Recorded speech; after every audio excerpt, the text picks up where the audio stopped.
Honnêtement, je l'ai capté que lorsque je discutais, vous allez la voir hein, avec Inès, c'est un événement, on s'est croisé la semaine dernière, et quand elle a parlé de ce rapport qu'on va vous présenter aujourd'hui, hein, Injustice climatique, eh ben, je me suis dit, mais qu'est-ce qui s'est passé qu'on n'y ait pas pensé avant? Qu'est-ce qui a fait que ça a manqué, alors que pourtant, ça représente des millions de personnes dans toute la France? Et à ce moment-là, je me suis dit, il y a vraiment quelque chose qui ne va pas dans le pays, et pas que dans le pays d'ailleurs, hein. Eh ben aujourd'hui, je pense que c'est la première pierre à l'édifice d'une réparation et d'une construction qui va permettre, je l'espère, de transformer l'injustice sociale et d'enlever surtout le IN pour de la véritable justice sociale et climatique. Et ça, c'est le plus important. Alors bonsoir à tous, je m'appelle Vince. J'ai vraiment l'honneur de venir depuis Bruxelles aujourd'hui. Merci d'ailleurs à l'équipe de Get Up qui m'a invité. Merci à Gay Téléric qui nous accueille. Alors moi, ce que je fais dans la vie, c'est que mon travail est de vulgariser toutes les questions scientifiques autour des limites planétaires, des limites des ressources et des limites humaines. Donc mon boulot, c'est prendre les gros rapports des scientifiques, les trucs bien chiants, bien lourds, et les rendre digestifs et surtout super cool à écouter, à découvrir. Et on fait ça sur YouTube. Donc la chaîne YouTube, c'est Limite LIMIT. Et je fais aussi beaucoup ça dans les écoles, les collèges, les lycées en Belgique, où j'essaye d'expliquer comment le système économique aujourd'hui ne tient plus. Alors, je ne vous dis pas le défi, mais ça va pour l'instant, je me débrouille plutôt bien. Donc j'ai une immense gratitude de votre présence, une immense gratitude d'être là aujourd'hui. Ce qu'on va vous présenter aujourd'hui, c'est véritablement un outil pour les générations à venir et qui devra, je l'espère, et qui pourra être appliqué dès aujourd'hui. Avant de rentrer dans tout le détail, je ne vais pas vous faire tout le topo. En tout cas, dites-vous, c'est qu'il y aura beaucoup de sujets, il y aura des tables rondes, vous allez découvrir des visages ici même.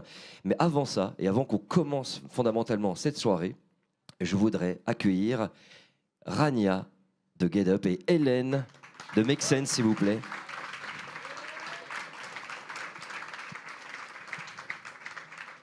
J'allais vous placer au milieu, mais allez-y, c'est mieux. Je t'en prie, Hélène, tu peux venir juste ici, parfait. Je reste pas, moi, hein. C'est juste. Je sais, c'est pour Voilà. faire un petit coucou. Pour faire un petit coucou. Eh ben, bonsoir à toutes et à tous. C'est génial de voir tout ce monde. Bienvenue à la Gaîté lyrique pour le projet La Fabrique de l'époque, qui est un projet qui est porté par 5 structures que sont Arte, Actes Sud, Singa qui fait l'accompagnement de personnes réfugiées, Artifarti qui est un gros acteur culturel du côté de Lyon, et puis Make Sense. Et ici, qu'est-ce qu'on veut en fait? Eh ben, en fait, on veut fabriquer l'époque, on veut la documenter, on veut la rêver. Et surtout, on veut créer des ponts entre des mondes qui se côtoient pas toujours. Le monde de l'engagement, le monde de la création, le monde de la ville, le monde de la ruralité, le monde des banlieues. Et donc, on est très contents ce soir. Et merci beaucoup à Irène chez Make Sense d'avoir organisé tout ça. Et donc, je vous souhaite une très bonne soirée. Merci beaucoup. Merci Hélène. Bonsoir à toutes et à tous. Je m'appelle Rania Daki, je suis porte-parole justice climatique pour Get Up. Alors aujourd'hui, c'est une soirée très spéciale parce qu'on sort officiellement le premier rapport sur l'injustice climatique, notamment sur les quartiers populaires, les Outre-mer. Et je tiens à vous remercier déjà, vous, d'être présents et d'être aussi nombreux. Ça nous fait très, très plaisir au nom de Get Up. Je tiens à remercier l'équipe de Get Up, donc Inès, Sarah Maria, Sophia qui n'est pas présente, mais on pense à elle. Je tiens à remercier Make Sense et ECF qui nous ont soutenus pendant 2 ans pour ce rapport. Je tiens aussi à remercier la Gaîté lyrique de nous accueillir dans cet espace qui est incroyable. Et je tiens aussi à remercier Vince qui va. Je suis en train de faire le langage des signes avec Amina Saeb, notre invitée. Tu peux prendre l'autre téléphone avec la bandoulière?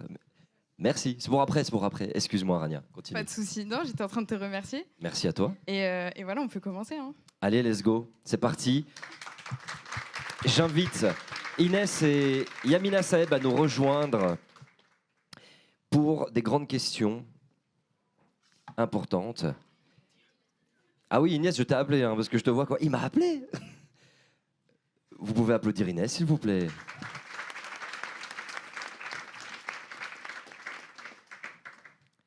Bienvenue, mesdemoiselles. J'espère que vous allez bien, que la vie est belle. Yamina, je sais que tu n'as pas trop de temps, donc je ne vais pas parler trop. Tu as une vie à du 2000 à l'heure. Hein. Yamina, avant que je te pose la première question et que j'explique la thématique d'aujourd'hui, est-ce que tu pourrais te présenter pour les personnes qui ne te connaissent pas, qui n'ont jamais entendu parler de toi éventuellement?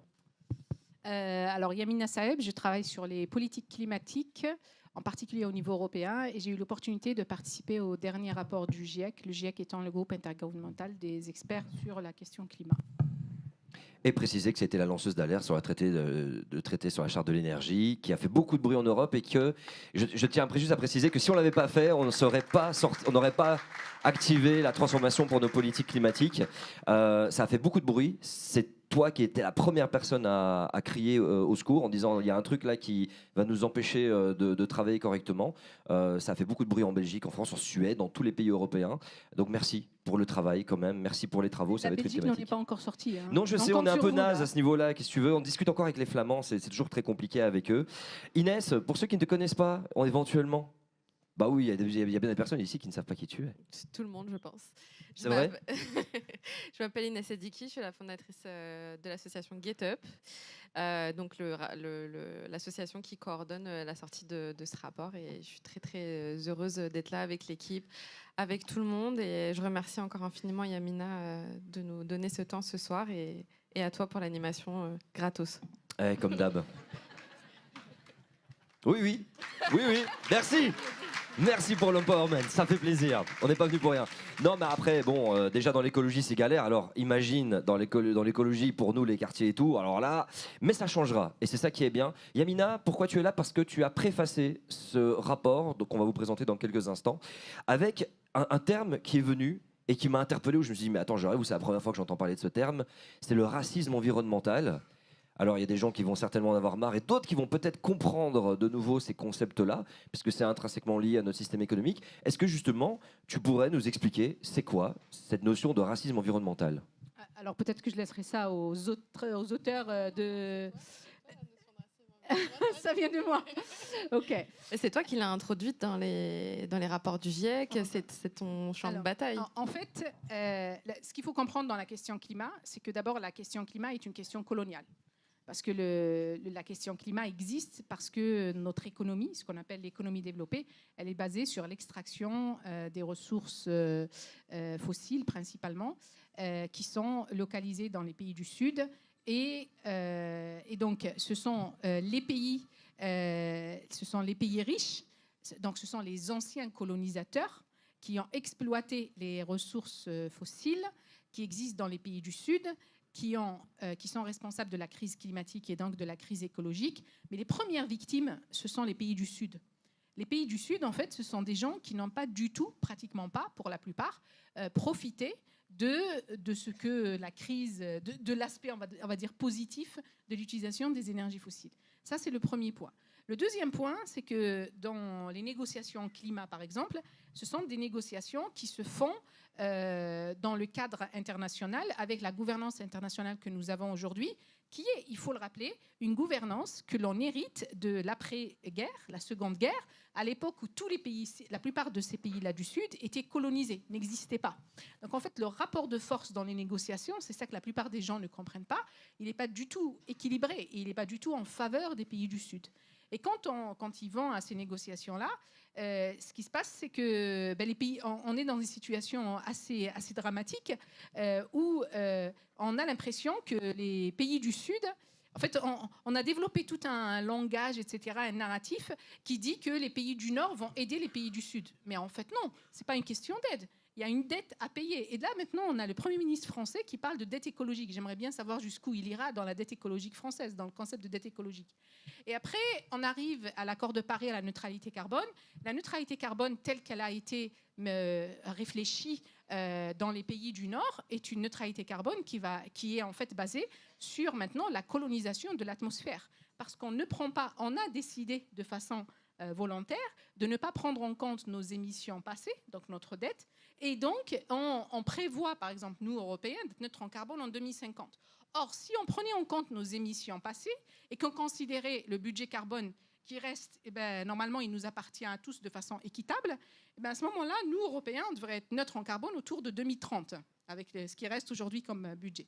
Ça veut dire que toutes les émissions qu'on planifie aujourd'hui, on les prévoit aujourd'hui, entre 2030 et 2050, ce sont des émissions, enfin des droits à émettre qui reviennent de facto aux pays du Sud qui n'ont pas du tout contribué à ça.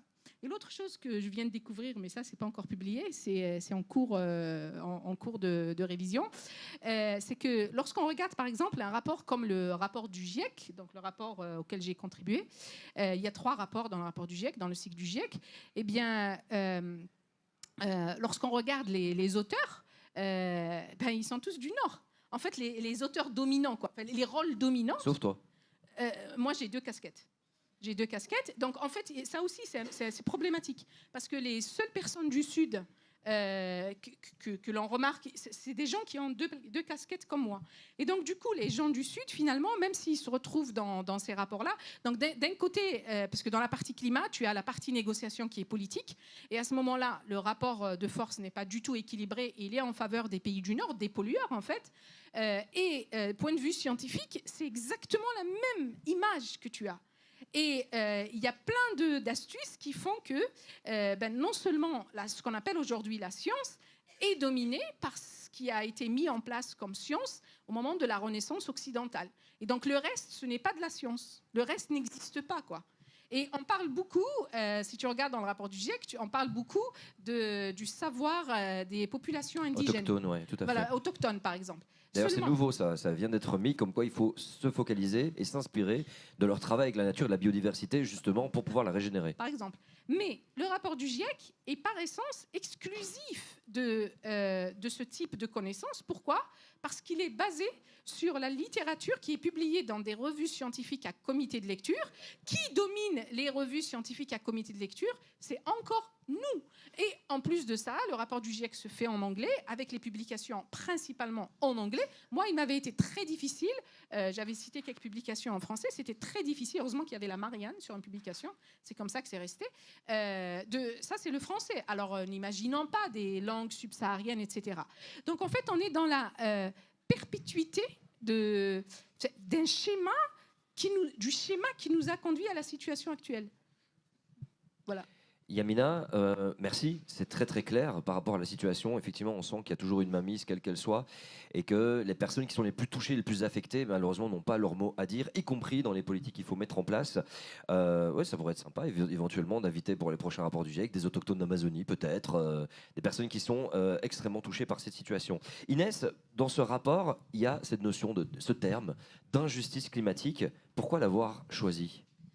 Alors, on a choisi le terme d'injustice climatique parce qu'il fallait trouver un mot pour la condition écologique des habitants des quartiers populaires qui ne se retrouvaient pas dans le mot écologie, parce qu'on le verra avec Sarah Maria tout à l'heure, il y a un vrai problème de représentativité, mais aussi parce que la crise écologique dans les quartiers populaires et dans les territoires d'outre-mer, elle s'ancre dans d'autres difficultés sociales, économiques, de discrimination raciale, etc.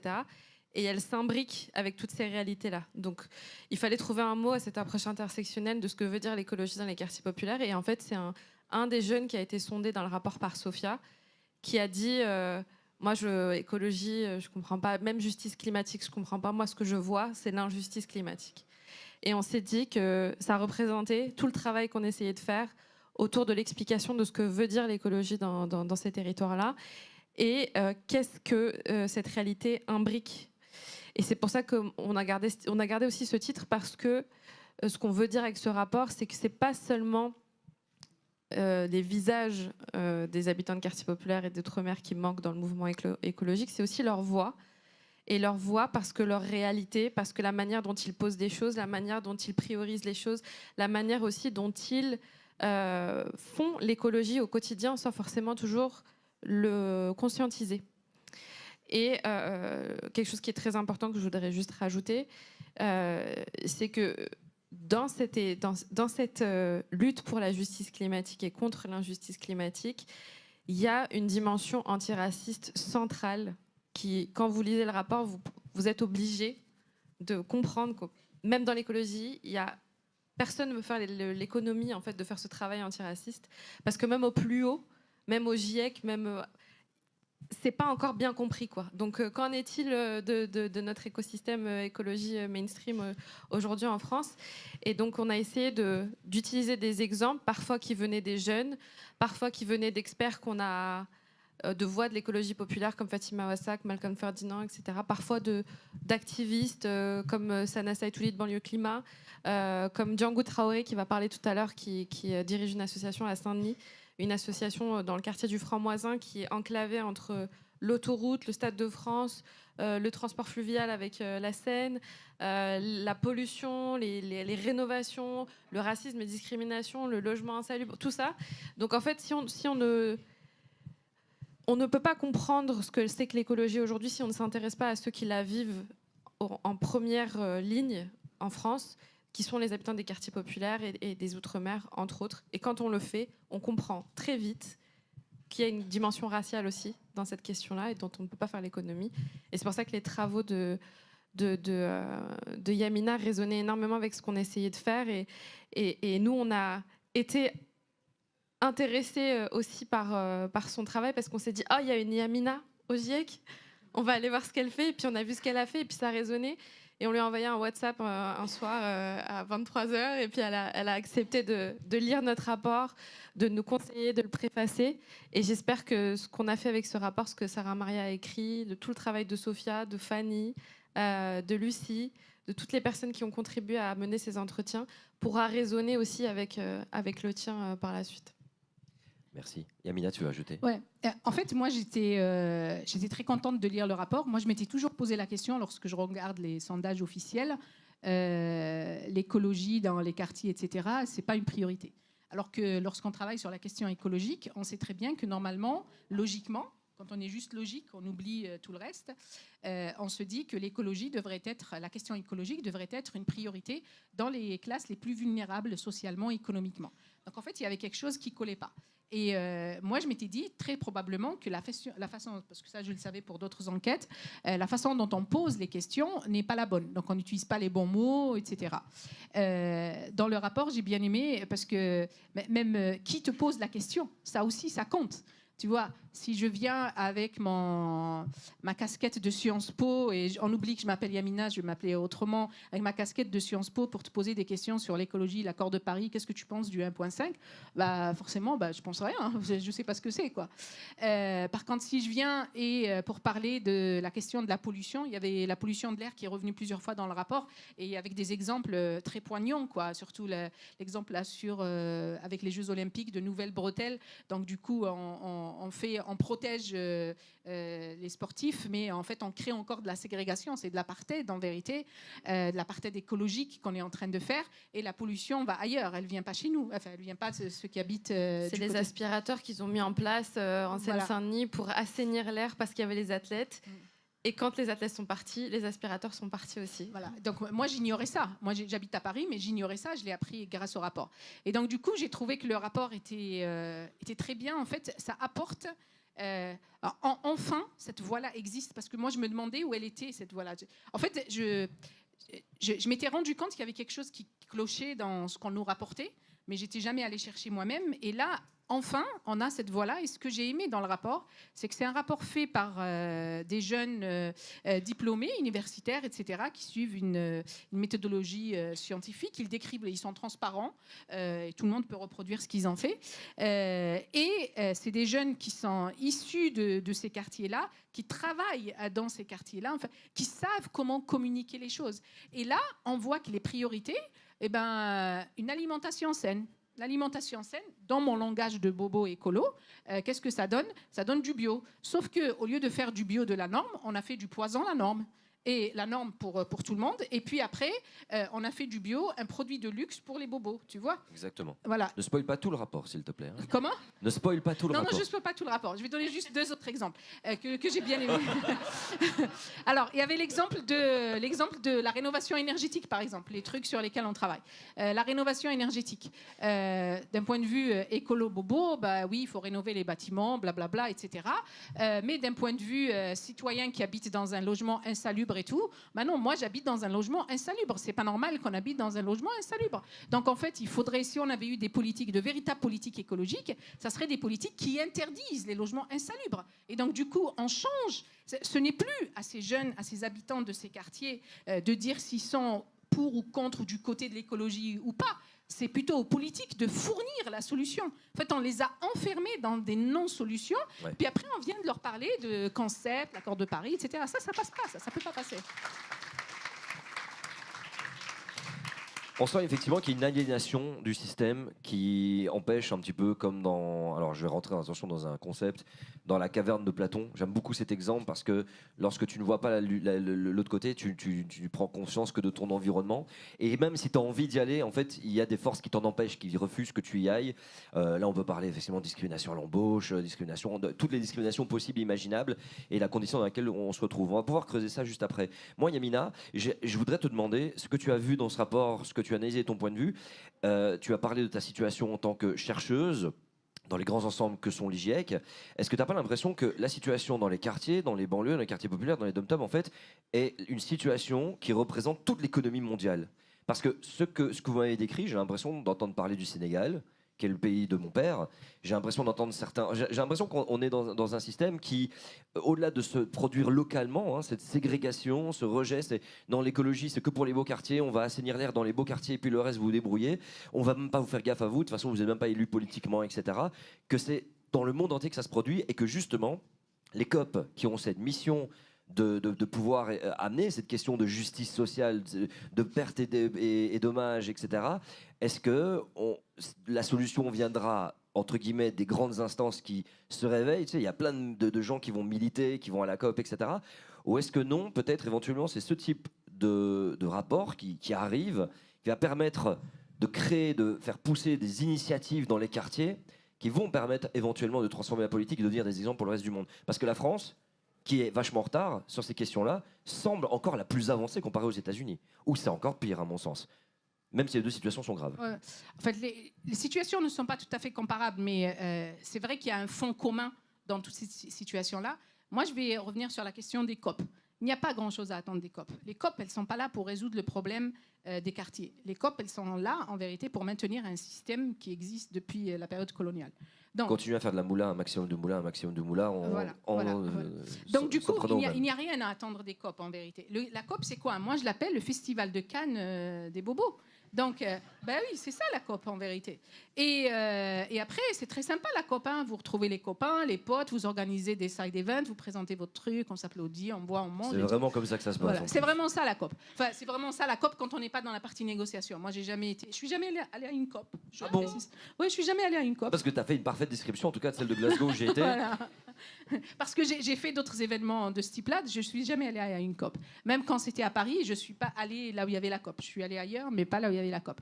Parce que j'y suis jamais allée, parce que je ne pense pas que ça soit le bon outil pour résoudre le problème que l'on a. D'abord parce que dans la COP, on ne discute que de la partie climat. Et en fait, on est face à une crise écologique beaucoup plus grave que juste la question climat. La question climat est très importante dans la crise écologique, mais ce n'est pas la seule question.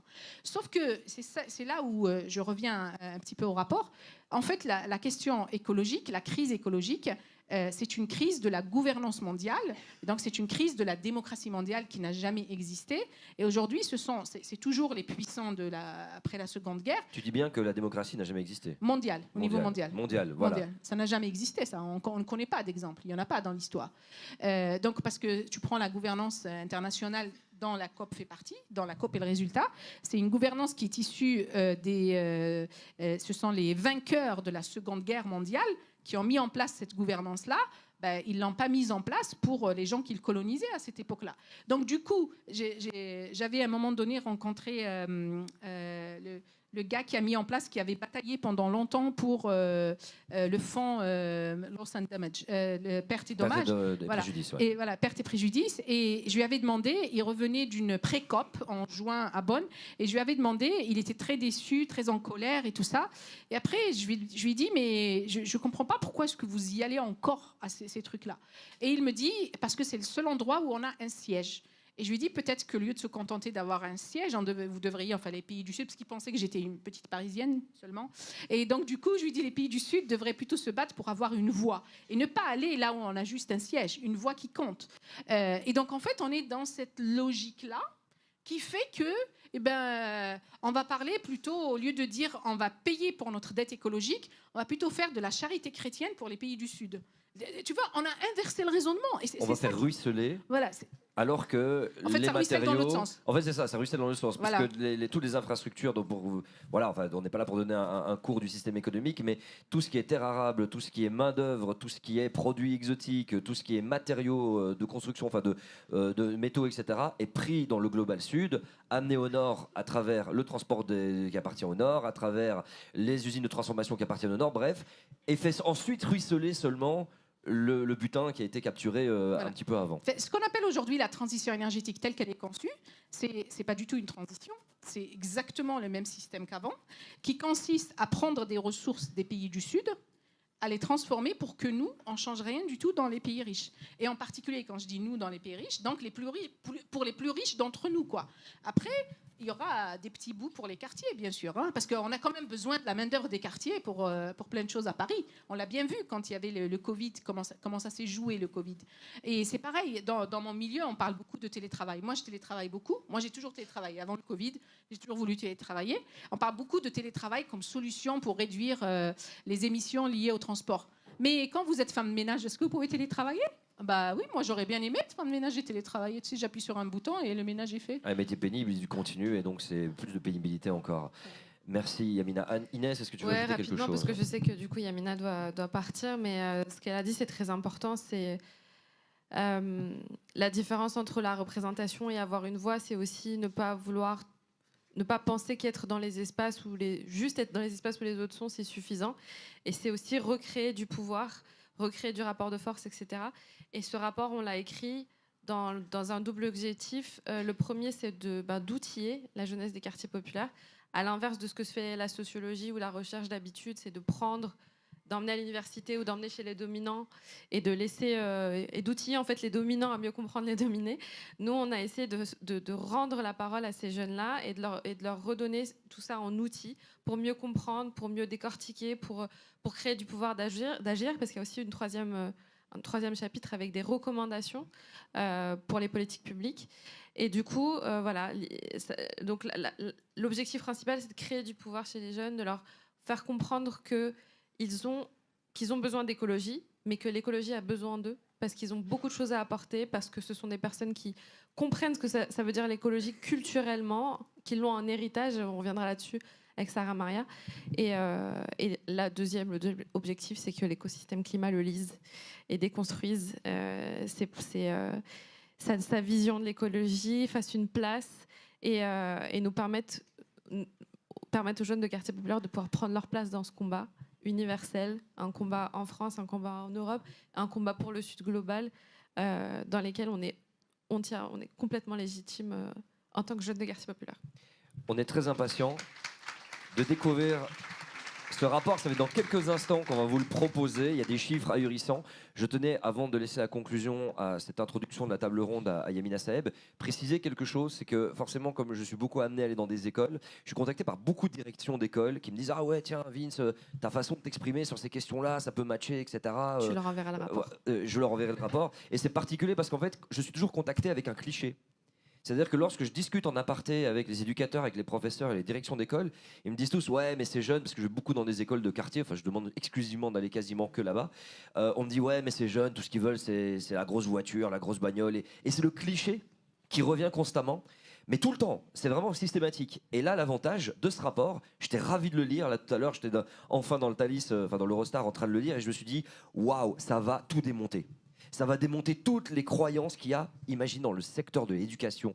En Belgique, on est déjà très peace and love en Belgique. Alors imaginez ce que ça peut produire en France et ailleurs. C'est génial. On va vous le proposer dans quelques instants. Avant ça, je voudrais ta petite conclusion à toi de cette première partie de table ronde, Yamina. Alors, moi, je voudrais juste rappeler un fait historique qui est que les dominants n'ont jamais laissé de place pour les dominés.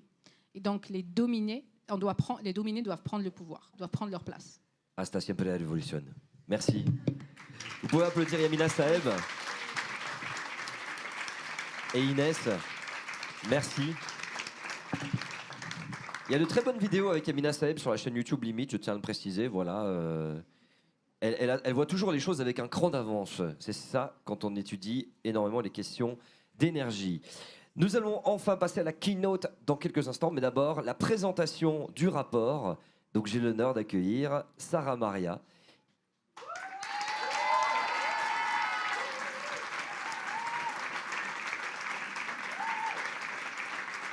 Alors, bienvenue à toi, tu as le choix, soit si tu préfères, tu peux rester debout, soit tu peux t'asseoir, t'es à la maison. Ok, tranquille. Bonsoir à toutes et à tous, merci beaucoup d'être là. C'est une grande victoire en vrai pour nous. J'attends juste que Ehsan est... Ce rapport, on l'a commencé il y a à peu près 2 ans et demi. De base, le sujet principal, c'était pas la justice climatique, c'était juste l'engagement des jeunes de quartier populaire de manière générale. Pour soutenir le travail des autres pôles de chez GetUp, notamment l'éducation, le pôle média aussi, on voulait leur donner des datas, en fait, de la donnée. Et quand on a commencé à chercher, on s'est rendu compte que ce qui existait sur les jeunes de quartier, c'était exclusivement la criminalité, la délinquance, la déscolarisation. Et on s'est dit que ça ne reflétait pas du tout la réalité de ce que nous, on voyait sur le terrain et des centaines de jeunes qui passent dans nos locaux chaque année. Du coup, ce qu'on s'est dit, c'est qu'on allait juste créer nos propres données. Donc, c'était quelque chose déjà de passer ce step. Mais une fois que ça a été fait, on a fait plus de 70 entretiens, une centaine d'entretiens avec des experts, avec des jeunes qui nous ont partagé leur vécu, leurs expériences. Et après, on a confirmé tous nos entretiens qualitatifs avec un sondage qu'on a réalisé avec l'Ipsos sur plus de 1000 jeunes. Et donc, on est très, très contents de vous les présenter ce soir. Le rapport, il s'appelle Injustice climatique. Tout à l'heure, Inès vous en a un peu parlé. Et on va commencer par une question qu'on a beaucoup, beaucoup entendu revenir. C'est où sont les jeunes de quartier quand il faut se mobiliser pour l'écologie ? Ça, c'est une question que se pose une grande partie de l'opinion publique aujourd'hui quand on parle des jeunes, quand on parle des jeunes racisés de quartier. Je précise les jeunes racisés parce qu'aujourd'hui, venir de quartier, c'est être constamment ramené à une histoire migratoire, à une trajectoire qu'on n'a pas forcément vécue. Et c'est pas anecdotique si aujourd'hui 70% des jeunes de quartier populaire ne se sentent pas représentés dans les médias. Ils pensent que ça ne véhicule pas une image fidèle de qui ils sont. Et donc ce que je vous propose ce soir, c'est de sortir de ce cadre, d'un peu retirer ce filtre institutionnel et médiatique qu'on appose en permanence sur les jeunes de quartier. C'est de les voir pour ce qu'ils sont, en fait, des jeunes qui ont des trajectoires, qui ont des rêves, qui ont des vies différentes, qui ont des idées différentes. Ce qui rapproche et ce qui rassemble les jeunes de quartier, c'est des expériences. C'est des expériences de discrimination, parfois c'est des expériences qui sont dans la douleur, mais c'est tout. Ça ne veut pas dire qu'ils partagent des trajectoires absolument similaires. Ce soir, quand on parlera des jeunes de quartier, ça sera les jeunes de quartier en France hexagonale, ça sera aussi les jeunes de quartier dans les Outre-mer, parce qu'avec eux aussi, on partage beaucoup d'expériences communes et des réalités assez similaires. Du coup, on peut se poser une question, c'est quoi les préoccupations des jeunes de quartier ? Selon notre sondage avec l'Ipsos, en fait, c'est un peu comme le reste des Français finalement. C'est le système de santé, c'est le système de santé, désolé, j'ai un bug. Ouais, c'est le système de santé, c'est le pouvoir d'achat, c'est la lutte contre les discriminations, c'est l'emploi. En fait, comme tout le monde. Et on essaie en permanence de les mettre dans une case pour faire croire au reste de la population qu'on a des préoccupations différentes. Un peu comme aussi les habitants ultramarins. Et le climat, il arrive plus tard. Il arrive plus tard pourquoi ? Tout simplement parce que les jeunes, ce qu'ils nous disaient, c'est qu'ils se sentent concernés par la question du réchauffement climatique. Ils savent que c'est grave, ils savent que ça aura un impact. Simplement, ça n'a pas un impact dans le futur proche. Ça n'a pas un impact sur le court terme pour eux. Et le court terme, pour une personne assez aisée ou de classe moyenne, c'est pas le même court terme que pour un habitant de quartier populaire. Pour un habitant de quartier, pour un habitant déjà assez précaire, le court terme, c'est demain. Le court terme, c'est une semaine. Alors que le court terme, en général, c'est un peu plus long que ça. Donc là, les préoccupations, ça sera comment on met à manger sur la table, comment on se défait d'une situation de discrimination ou de racisme. Donc ces 49 potentiels pourcents qui n'ont pas placé le changement climatique en premier, ce qu'ils nous répondaient, c'est on n'a pas le choix, et ça c'est important, on est dans une logique d'urgence. On se concentre sur ce qui est palpable, sur ce qui est ici et maintenant avec nous. Du coup, si c'est ça qui préoccupe les jeunes, les difficultés en termes de pouvoir d'achat, l'avenir du système social, est-ce qu'ils se mobilisent là-dessus pour autant ? Selon notre enquête, 1 jeune sur 2 de quartier populaire, soit la moitié, 50%, se sentait être engagé. Mais ils sont engagés où ? De ceux ayant répondu être engagés sur au moins un projet, en majorité, c'était des projets de solidarité internationale. C'était de l'humanitaire. Je peux vous donner quelques exemples, notamment des projets de maraude, les voyages humanitaires dans les pays des Suds.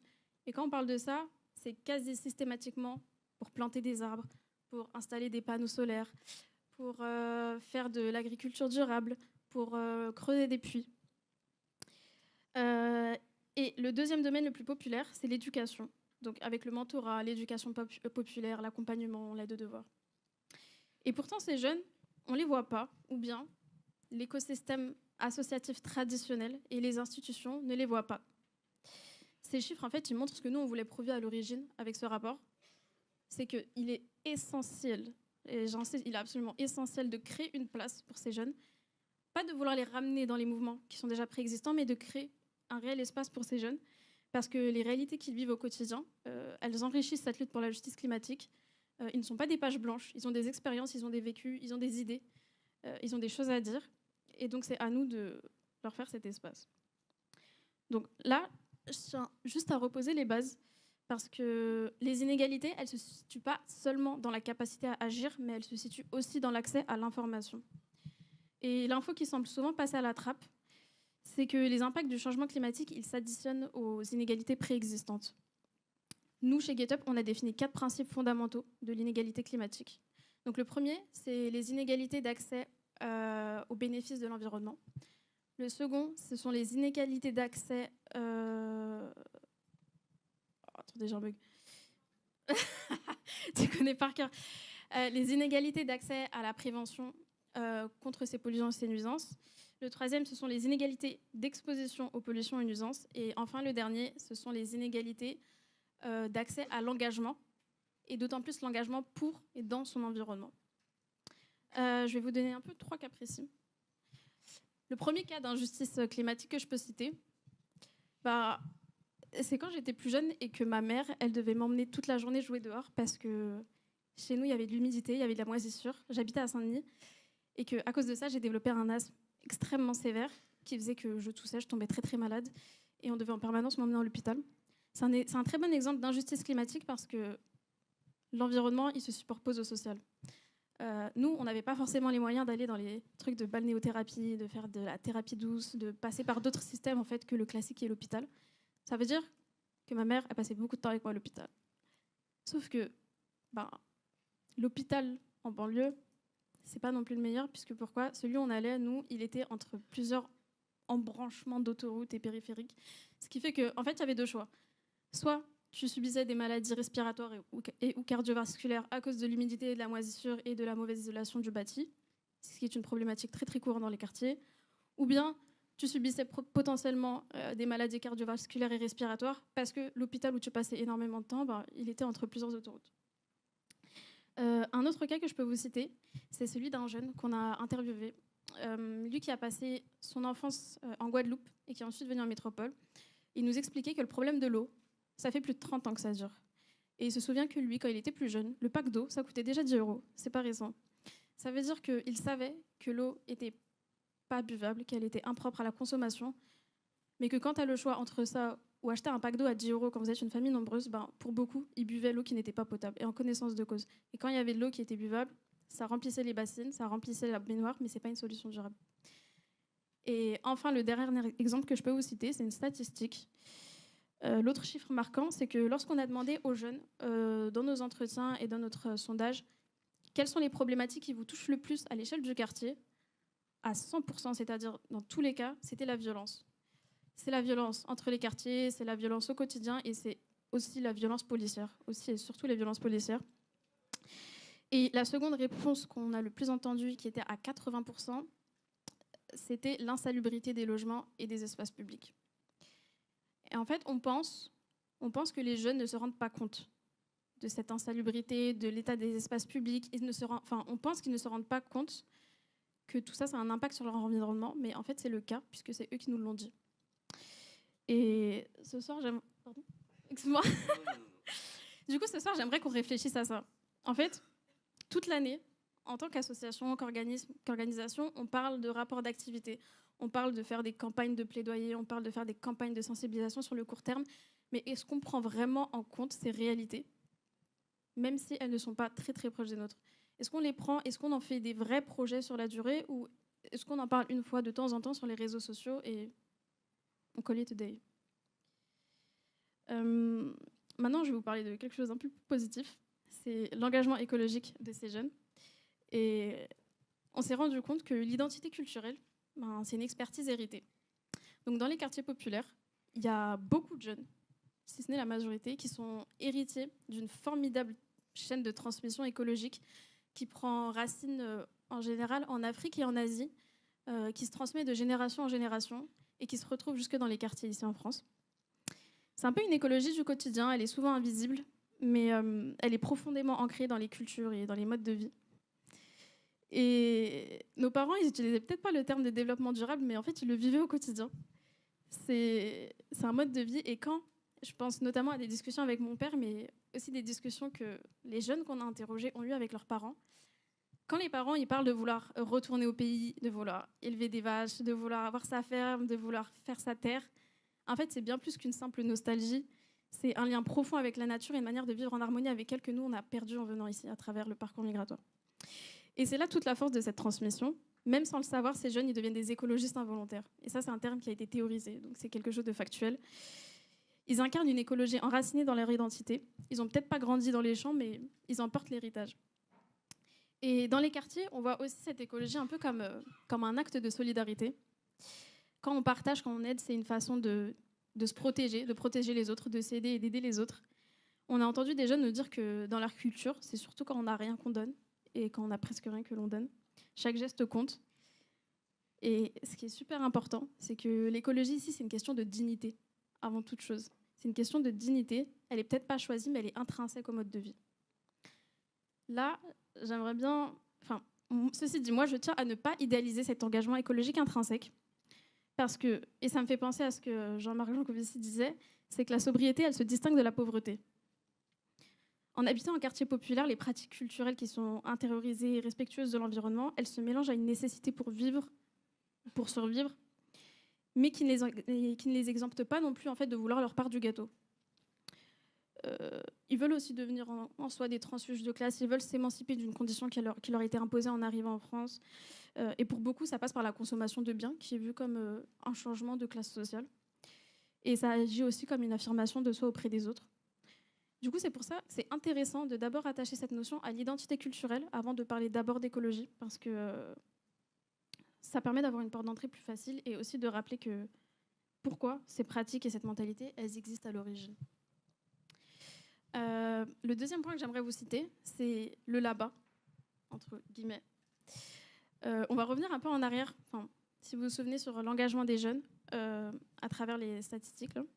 Si l'écologie, ce n'est pas leur préoccupation principale, pourquoi est-ce que, pour la majorité des projets qu'ils réalisent sur la solidarité, sur l'humanitaire, c'est des projets qui sont tournés vers l'environnement? D'abord, je pense au mot de Fatima Wassak sur l'attachement à la terre. Elle explique que, en somme, il faut pouvoir se sentir chez soi pour protéger sa terre. Et c'est exactement pour l'une de ces raisons que l'engagement il est bien plus aisé là-bas.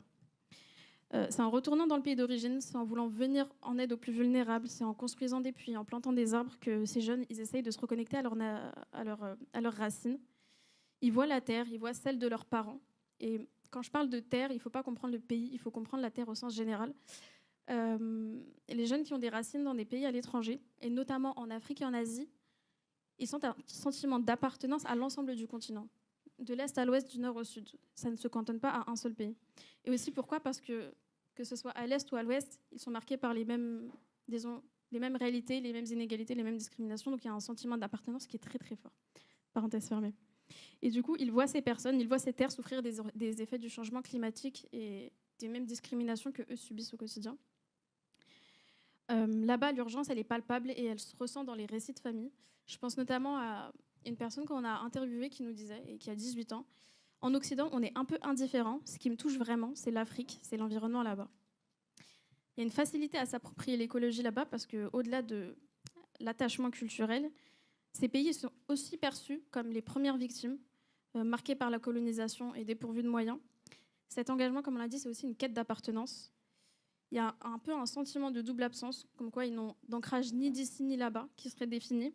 Et un lien à la terre héritée des parents, les jeunes ils se réconcilient un peu avec leur identité à travers ce travail. Et si vous écoutez bien cette présentation, il y a un besoin qui ressort en permanence, c'est celui de la quête d'identité. Là, je tiens à vous lire une citation d'une des personnes qu'on a interviewées, qui a aussi 18 ans, et que je trouve magnifique et qui cristallise bien tous ces enjeux. Je pense à toutes les personnes qui seront vraiment impactées, les vagues de migrants, ces personnes qui n'ont rien demandé et pourtant qui reçoivent tout. C'est vraiment ça qui me fait peur. C'est pas forcément ceux qui habitent en France qui seront impactés, mais vraiment ces gens-là qui n'ont rien demandé, qui ne consomment même pas et qui se retrouvent à devoir quitter leur maison, à tout quitter parce qu'ils ne peuvent plus vivre là où ils étaient, et ça à cause d'autres personnes. Ça, je le trouve vraiment injuste. On a beaucoup parlé d'identité. Du coup, c'est légitime de se poser la question, à qui est-ce que les jeunes de quartier s'identifient quand on parle d'écologie ? Je vais vous dire honnêtement, à 70%, les répondants nous ont dit ne pas se sentir représentés dans les médias ni dans les figures de l'écologie aujourd'hui en France. Pour les 30% restants, ils ne nous ont pas répondu sur le territoire français. Je ne sais pas si c'était exprès ou pas, mais la majorité d'entre eux nous ont répondu Greta Thunberg, et aussi étonnamment Jane Goodall, qui est une très connue primatologue. Et en fait, pour beaucoup d'entre eux, l'écologie, ça reste une affaire de pour ceux qui ont le temps, que ce soit à travers les figures qui sont mises en avant ou à travers les sujets qui sont mis en avant aujourd'hui. Et Greta Thunberg, c'est une militante qui ne parle même pas leur langue, qui ne leur ressemble pas non plus. Et quand on leur demandait pourquoi, ils disaient c'est une jeune comme moi. C'est une jeune comme moi et elle est énervée comme moi et elle lutte contre les discriminations et elle lutte pour tout le monde. Du coup, on peut se poser une question. Imaginez ce que ça serait si on avait des figures militantes qui ressemblent aux jeunes de quartier. Et en vrai, ce besoin de représentation, de s'identifier, il ne concerne pas que les jeunes. Il concerne l'ensemble des personnes racisées, il concerne l'ensemble des habitants de quartier, il concerne l'ensemble des habitants de la ruralité, que l'on n'oublie pas, il concerne l'ensemble des habitants ultramarins. Et en fait, en écrivant ce rapport, on s'est rendu compte que ce n'était pas un caprice de demander une meilleure représentation. Parce qu'aujourd'hui, ça représente 30% de la population française. Dans ces 30%, on parle de ceux qui vivent dans les zones rurales, de ceux qui vivent dans les quartiers populaires. Et quand je parle de quartiers populaires, ce n'est pas les QPV, qui sont un maillage administratif qui ne prend pas en compte les réalités sociales, sociologiques, culturelles aussi, et dans les Outre-mer. Donc, ma conclusion à cette partie, c'est qu'on ne peut plus se passer d'un tiers de la France. C'est absolument impensable, et c'est pour ça qu'aujourd'hui, l'écologie en France est cantonnée à ce qu'elle est. C'est parce qu'on se limite à ce qu'on connaît. On doit passer d'une écologie exclusive à une écologie inclusive et qui est faite pour tous. Du coup, c'est quoi mes recommandations ? Vous imaginez bien que je ne vais pas pouvoir vous donner toutes les recommandations d'un bouquin d'une centaine de pages. Donc je vais vous en donner quelques-unes. Elles vont peut-être vous sembler bateau, mais la première, ce serait se changer soi-même avant de vouloir changer le monde. Si on veut une écologie juste et durable, ici en France, il faut interroger nos structures en priorité. Si on veut une écologie inclusive, il faut que les institutions et les associations climat, elles s'ouvrent à des perspectives plus larges. C'est indispensable. Ça veut dire intégrer les acteurs de terrain, les connus et les moins connus aussi. Ceux qui se battent pour l'habitat digne, ceux qui se battent pour l'écologie, ceux qui se battent contre la hausse des prix, que ce soit ici ou dans les territoires outre-mer. Et quand je parle d'intégrer, c'est donner une vraie place au sein des équipes, c'est donner une place au sein de la gouvernance, dans les processus de décision, dans les conseils stratégiques, dans les conseils d'administration. En fait, au final, c'est logique parce que c'est quand ces revendications elles seront entendues dans les réelles instances de décision que là s'effectuera on peut dire un process de ruissellement sur l'ensemble des bénévoles, sur l'ensemble des salariés. Le deuxième point que je peux citer, c'est ce que je vous propose également, c'est de prendre le temps. L'urgence, elle est climatique, mais elle est aussi sociale. Et pour un changement structurel et profond, il est impératif aussi de se former à l'antiracisme politique. Je sais qu'il y en a qui n'aiment pas trop ce mot, mais c'est essentiel. Et de déconstruire ces biais parce que ça restera éternellement une barrière limitante tant que les organisations qui parlent d'écologie aujourd'hui et qui ne représentent pas l'ensemble de la population ne le feront pas. On peut faire des ateliers, on peut faire des programmes, mais à un moment, que ce soit les bénéficiaires ou que ce soit l'association elle-même, ils se sentiront forcément limités. Pourquoi ? Parce qu'il manque quelque chose, que ce soit au sein de l'association ou au sein des personnes qui y travaillent. Il faut se former à l'antiracisme politique et il faut comprendre les réalités des personnes qui les vivent. Et il est tout autant d'accepter que l'écologie, elle doit être rattachée au sujet qu'on vous citait précédemment pour être ancrée durablement dans les actions et les fonctionnements. L'objectif, ça ne doit pas être de faire un atelier avec quelques jeunes de quartier et de s'en féliciter. L'objectif, ça doit être de vouloir l'ancrer durablement dans les mémoires. Et mes autres petites recommandations, mais là sur le moment, moi je vous invite à la fin de cette présentation à venir discuter avec l'équipe de GetUp, à venir discuter avec Django qui sera aussi là, à venir discuter avec un peu tous les jeunes que vous verrez qui sont de chez GetUp. On a un stand d'idéation aussi juste après, vous trouverez nos supports. On sait que le rapport il ne sera pas lu par tout le monde, donc l'idée c'est de le décliner en plein de versions. On a fait une BD, on va faire des flyers, on a un résumé, on va faire du contenu vidéo, on va faire plein de choses pour que ça aille à tout le monde. On a aussi une version imprimée du rapport que vous pourrez consulter si ça vous intéresse. Et former vos organisations, s'il vous plaît. Merci.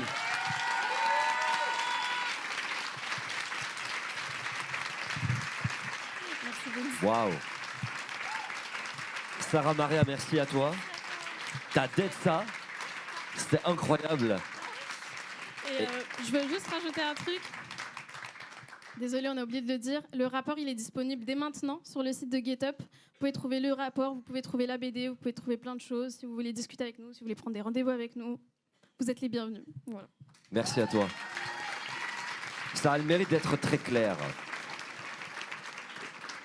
Chers amis, nous allons entrer encore plus en abîme. On va rentrer... C'est tellement beau. On va rentrer encore plus dans le sujet. J'ai l'occasion d'ouvrir la première table ronde officielle de cette soirée. Je tiens à préciser qu'on va devoir tout boucler en l'espace de 40 minutes. C'est faisable, en sachant qu'on a quelques thèmes quand même à aborder. Et donc, pour l'occasion, pour cette thématique qui s'appelle « Merci pour les travaux », j'ai l'occasion d'accueillir Rania, qui est juste là, avec qui nous allons co-animer. Tu penses là, c'est super. Ainsi que Irène Colonna d'Istria, chargée de projet transition chez Make Sense. Bienvenue à toi. Et Django Traoré, qui est responsable de l'association Framboisin Citoyenne à Saint-Denis, et qui nous a vraiment beaucoup aidé pour le rapport. Ah, elle est peut-être déjà partie boire un verre. Ah non, tu es là, ça y est. Installe-toi, prends un micro. Avant de lancer cette table ronde, je tiens à dire que je suis super ému parce que tout ce que j'ai découvert là dans les rapports, c'est beaucoup l'histoire de moi et mon père. C'est un peu particulier, ça me fait très bizarre d'ailleurs, puisque comme je l'ai dit, il est sénégalais. Et la photo, là, je me suis vu effectivement sur des transmissions de savoir, puisque mon père est un Kanté. Et les Kantés, c'est tout ce qui est travail de l'argent au Mali. Et mon père a travaillé, il a appris à faire ceci. J'ai ramené ça du Sénégal récemment. C'est ma famille Kanté qui fait toujours ça à Dakar, au Sénégal. Et en fait, quand on a été la première fois, il m'a appris limite à forger. Il m'a dit, regarde comment on fait, comment on travaille l'argent. Un truc que, mais vraiment, c'était des moments, c'est des moments vraiment tellement beaux. Et que si demain, par hasard, les bijoutiers, les grosses machines ne tournent plus, eh ben, vous me ramenez des outils et je suis capable de le faire. Et c'est ça qui est ouf. Et y compris recycler l'argent. Il m'a appris à récupérer tout ça. Donc vraiment, ce qui a été dit dans ce rapport, c'est génial parce que effectivement, les fruits de la transition, on les a. On a ces savoirs, des savoirs ancestraux qui sont encore présents de père en fils, de mère en fille, grâce aux grands-parents aussi. Et on a tellement été négligé par rapport à ça qu'on ne s'est pas rendu compte à quel point c'était capital. Donc vraiment, ce rapport-là, ce qu'il a présenté, c'était vraiment... Ça, voilà, je suis moi-même ému pour ça, donc respect pareil, pour le travail. Quand je l'ai lu la première fois, j'étais aussi émue. Moi, ce que je vais faire, c'est que je vais t'assister, je vais te laisser prendre le lead et j'interviendrai si j'ai des questions comme ça qui arrivent. Ça me va. Rebonsoir, du coup. Là, je vais animer une table ronde qui s'appelle « Merci pour les travaux, le rôle du mouvement climat dans la justice climatique ». Aujourd'hui, comme vous l'avez vu, il y a une vraie remise en question de la narration et de l'action autour de l'écologie. De plus en plus de mouvements revendiquent une écologie plus inclusive, plus intersectionnelle. Ce soir, on sort officiellement, je ne sais pas si vous vous rendez compte, le premier rapport de l'injustice climatique qui rapporte les récits et analyses de plus de 1000 jeunes contre les inégalités climatiques envers les quartiers populaires, les Outre-mer et les Suds. Et juste pour ça, j'ai pas entendu d'applaudissements assez forts en fait.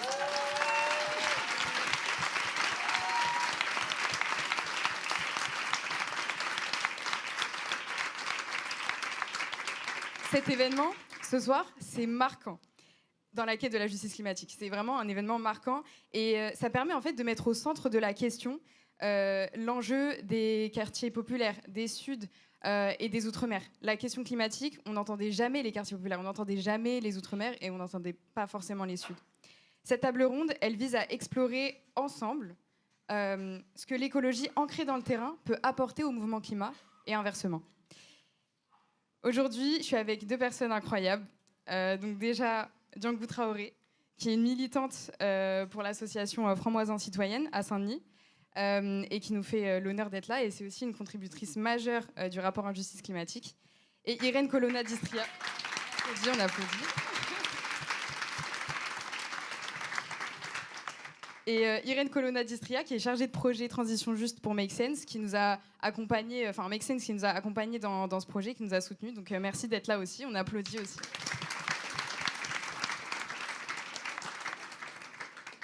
Donc dans une première partie, on va parler du manque de représentativité, et Sarah Maria en a déjà parlé. Et il y a un chiffre clé qui m'a frappée lorsque j'ai lu pour la première fois le rapport sur l'injustice climatique, c'est qu'à la question vous sentez-vous représenté par le mouvement climat, il y avait 70% qui ne se sentaient pas représentés. 70% des jeunes des quartiers qui ont été interviewés, donc 1000 jeunes, se sentaient pas représentés par le mouvement climat. Et moi, j'avais une question notamment pour Djangou. Toi, tu es militante sur le terrain depuis des années. Et déjà, c'est quoi pour toi l'écologie sur le terrain? Et est-ce qu'elle est représentée aujourd'hui dans le mouvement global? Déjà, bonsoir à tous. Franchement, je suis vachement épatée et émue sur la présentation qui vient d'être faite.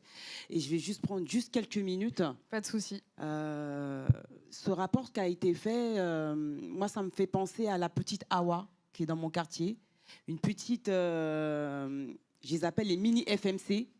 Les mini FMC, c'est les tout petits qui sont en primaire. Et cette petite me parle énormément d'écologie. Parce qu'elle est partie en Mauritanie, elle est moitié mauritanienne et sénégalaise. Et elle est issue d'une famille de pêcheurs.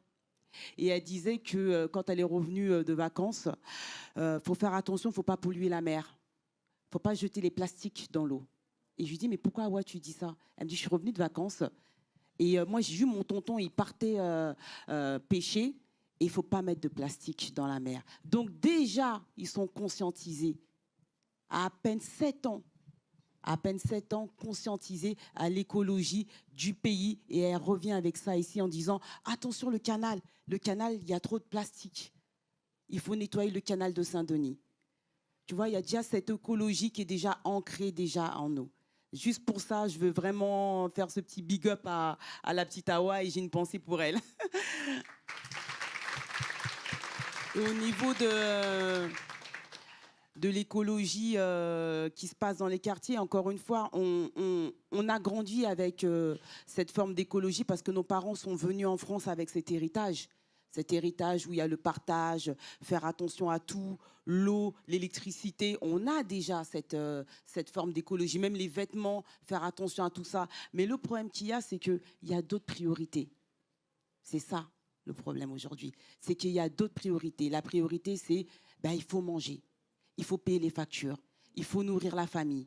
Donc c'est ça qui fait que parfois l'écologie passe au second, voire 3e ou 4e ou 5e position. Mais il y a l'écologie, elle est ancrée en nous dans les quartiers. Elle est ancrée en nous.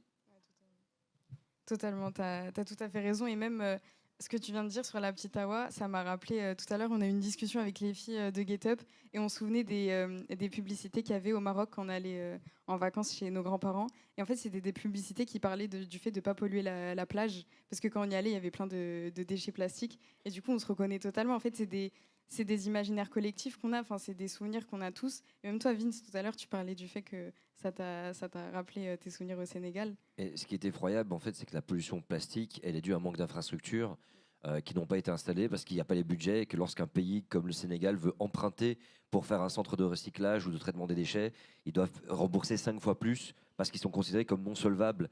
Et ce qui est dingue, c'est que j'entends, parce que je croise des touristes qui disent « Ah, mais ces Sénégalais, ils savent quand même pas garder une plage propre. » Je dis « Mais ma soeur, mon frère, c'est normal. Le système empêche tout simplement. » Et surtout, Total Energy, ils sont très contents. Ils avaient annoncé il y a peu « Ah oui, mais nous, sur le plastique, on a beaucoup de demandes. » Et effectivement, tout est en mode plastique. Maintenant, j'étais choqué. À Dakar, il y a Auchan Alors c'était très bien d'aller au marché. Il y a des Auchan qui se sont mis où tout, et c'est du tout plastique. En fait, le même modèle typiquement des supermarchés années 90 chez nous est en train d'aller là-bas. Et c'est des riches investisseurs, c'est des gens de l'extérieur qui implantent ça et donc qui perpétuent un système en se disant bah, ils se débrouilleront avec leur plastique et ça se retrouve effectivement dans la mer. Bon, j'étais à Dakar, village de Ngor. J'ai nagé jusqu'à l'île de Ngor avec mon fils sur le dos. De temps en temps, j'avais un petit plastique. Enfin, j'en avais. Enfin, c'était relou.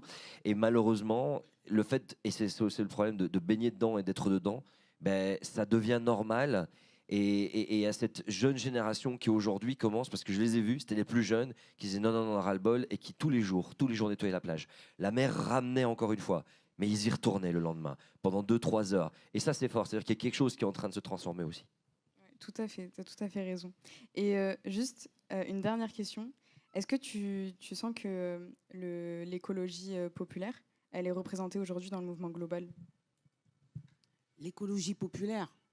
Ah non, non, non, on l'a subi on l'a subi quand même. Hein. Je vais parler du NPNRU. Je ne sais pas ce que vous savez, ce que c'est un NPNRU. C'est typiquement pour les quartiers populaires. C'est les nouveaux plans de rénovation urbaine. Et le but, c'est vraiment de détruire ces grands ensembles. Ces ensembles qui faisaient à l'époque la richesse et le symbole de réussite de la France, qui aujourd'hui est symbole de délinquance, de personnes non grata. Donc, on passe par des plans de rénovation urbaine. Et ces plans de rénovation urbaine, aujourd'hui, posent un vrai problème parce que quand on détruit des grands ensembles de 13 étages avec 296 logements à l'intérieur, je peux vous assurer que vous allez subir une pollution de plein fouet. De plein fouet. Bah, notamment les francs-moisins. Exactement. Notamment, juste à côté, notamment chez nous. Moi, la barre, elle a été détruite. Et je peux vous dire que tout le quartier est tombé malade. On est un quartier de 10 000 habitants. Nous sommes un des plus grands quartiers de Saint-Denis. Nous sommes enclavés par l'autoroute A1, le canal de Saint-Denis et le fort de l'Est. Et tout autour de tout ça, on a le quartier des Francs-Moisins et on a un gros plan de rénovation urbaine qui dit que voilà, il nous faut de la mixité. Donc pour de la mixité, pour les promoteurs, le capitalisme, toujours là, par hasard. Voilà, toujours là et par hasard, qu'il faut détruire pour ouvrir, pour que nous soyons plus sociables, parce que pour eux, nous sommes insociables. Donc on subit de plein fouet cette pollution au sol, à l'eau et aux poussières. Jusqu'à qu'aujourd'hui, les écoles maternelles, les cours elles sont fermées pour les écoles maternelles parce qu'ils ont détecté du plomb au niveau des sols. Et puis là, l'ARS est là en train de tester au niveau des poussières. Je rebondis rapidement sur ce que j'ai dit là. Il y a juste la construction des banlieues, on sait que c'est basé sur une histoire raciste et sur un principe de se dire ils vont rentrer chez eux. Je veux dire, c'était les mots à l'époque des gouvernements en disant on est là, c'est en attendant. Donc c'est dingue d'avoir construit effectivement des lieux qui n'étaient pas faits pour être habités plus de 20 ans. Et finalement, la vétusté s'est installée. Et ce qui est assez effroyable, c'est que comme c'était bon marché et que tout a été construit de façon bon marché, c'était des matériaux éclatés.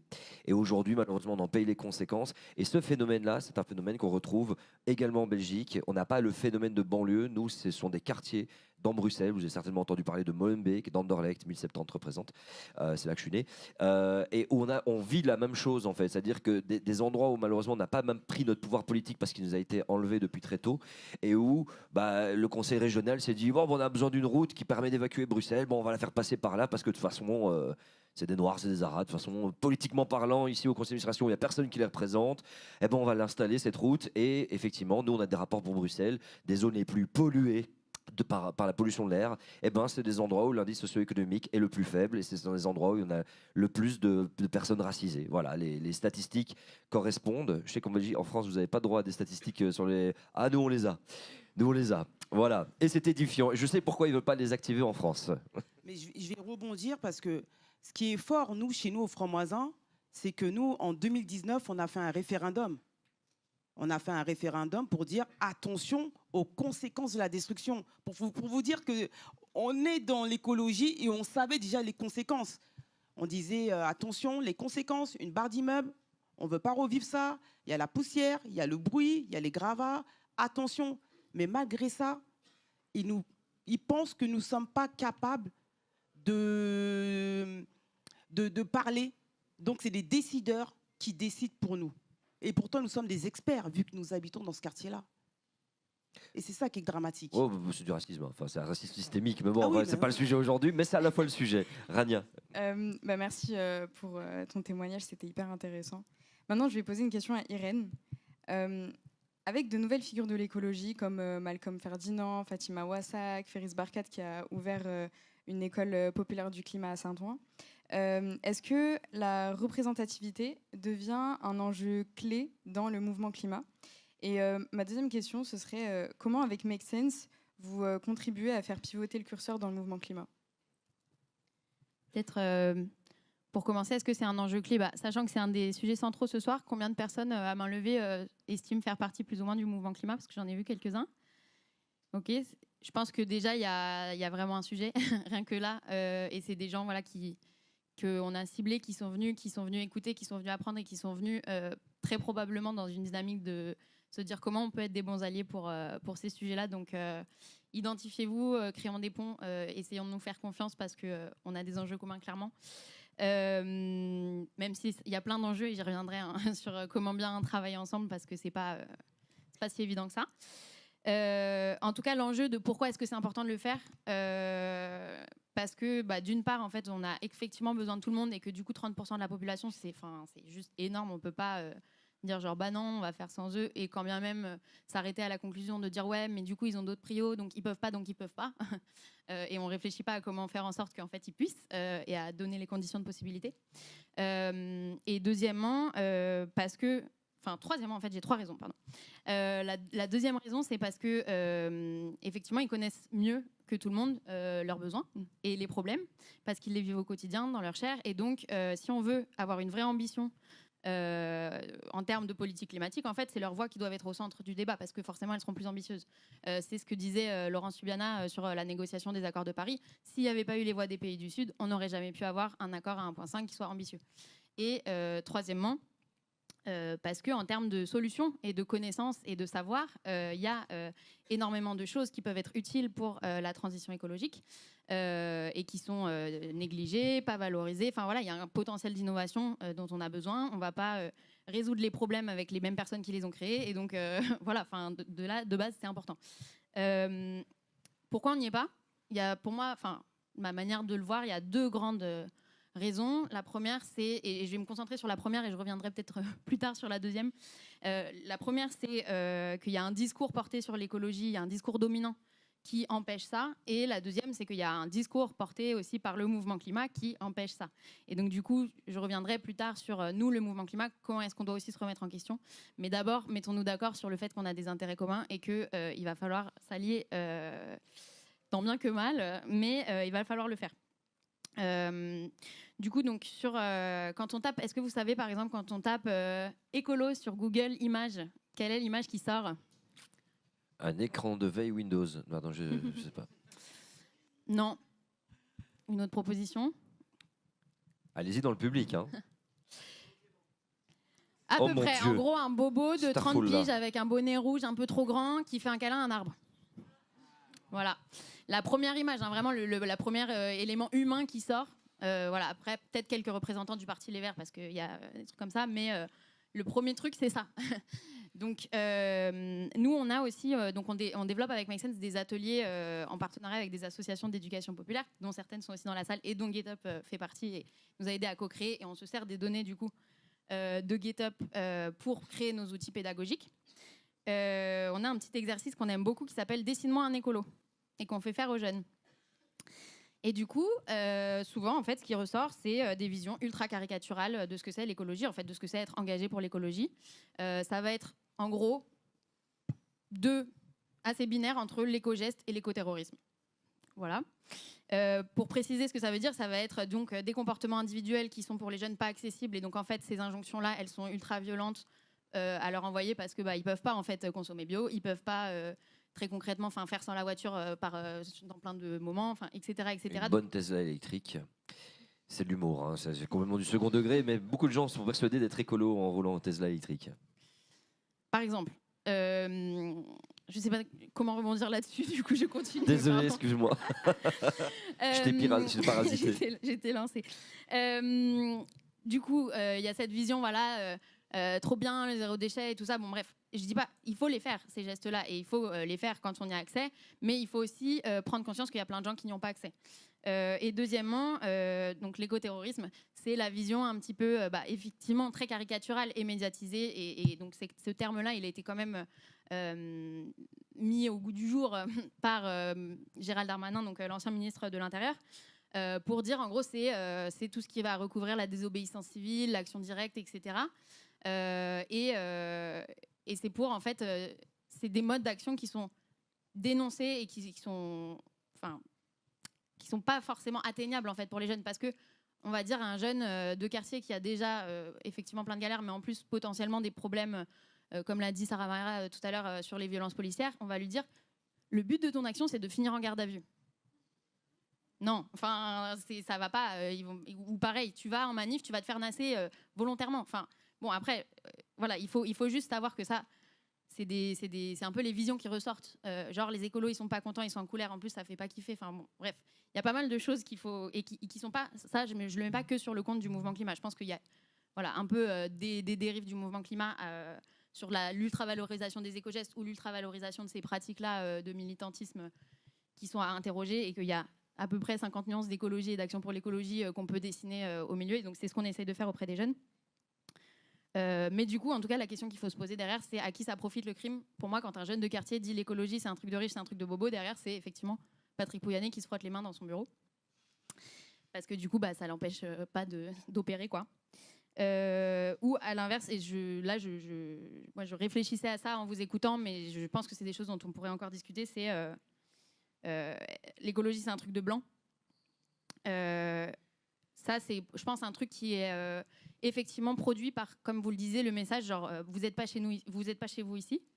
Et du coup, ça fait qu'en fait, si on n'est pas chez nous, on peut pas en fait prendre soin de la terre et se dire bah oui, je vais participer au projet écologique.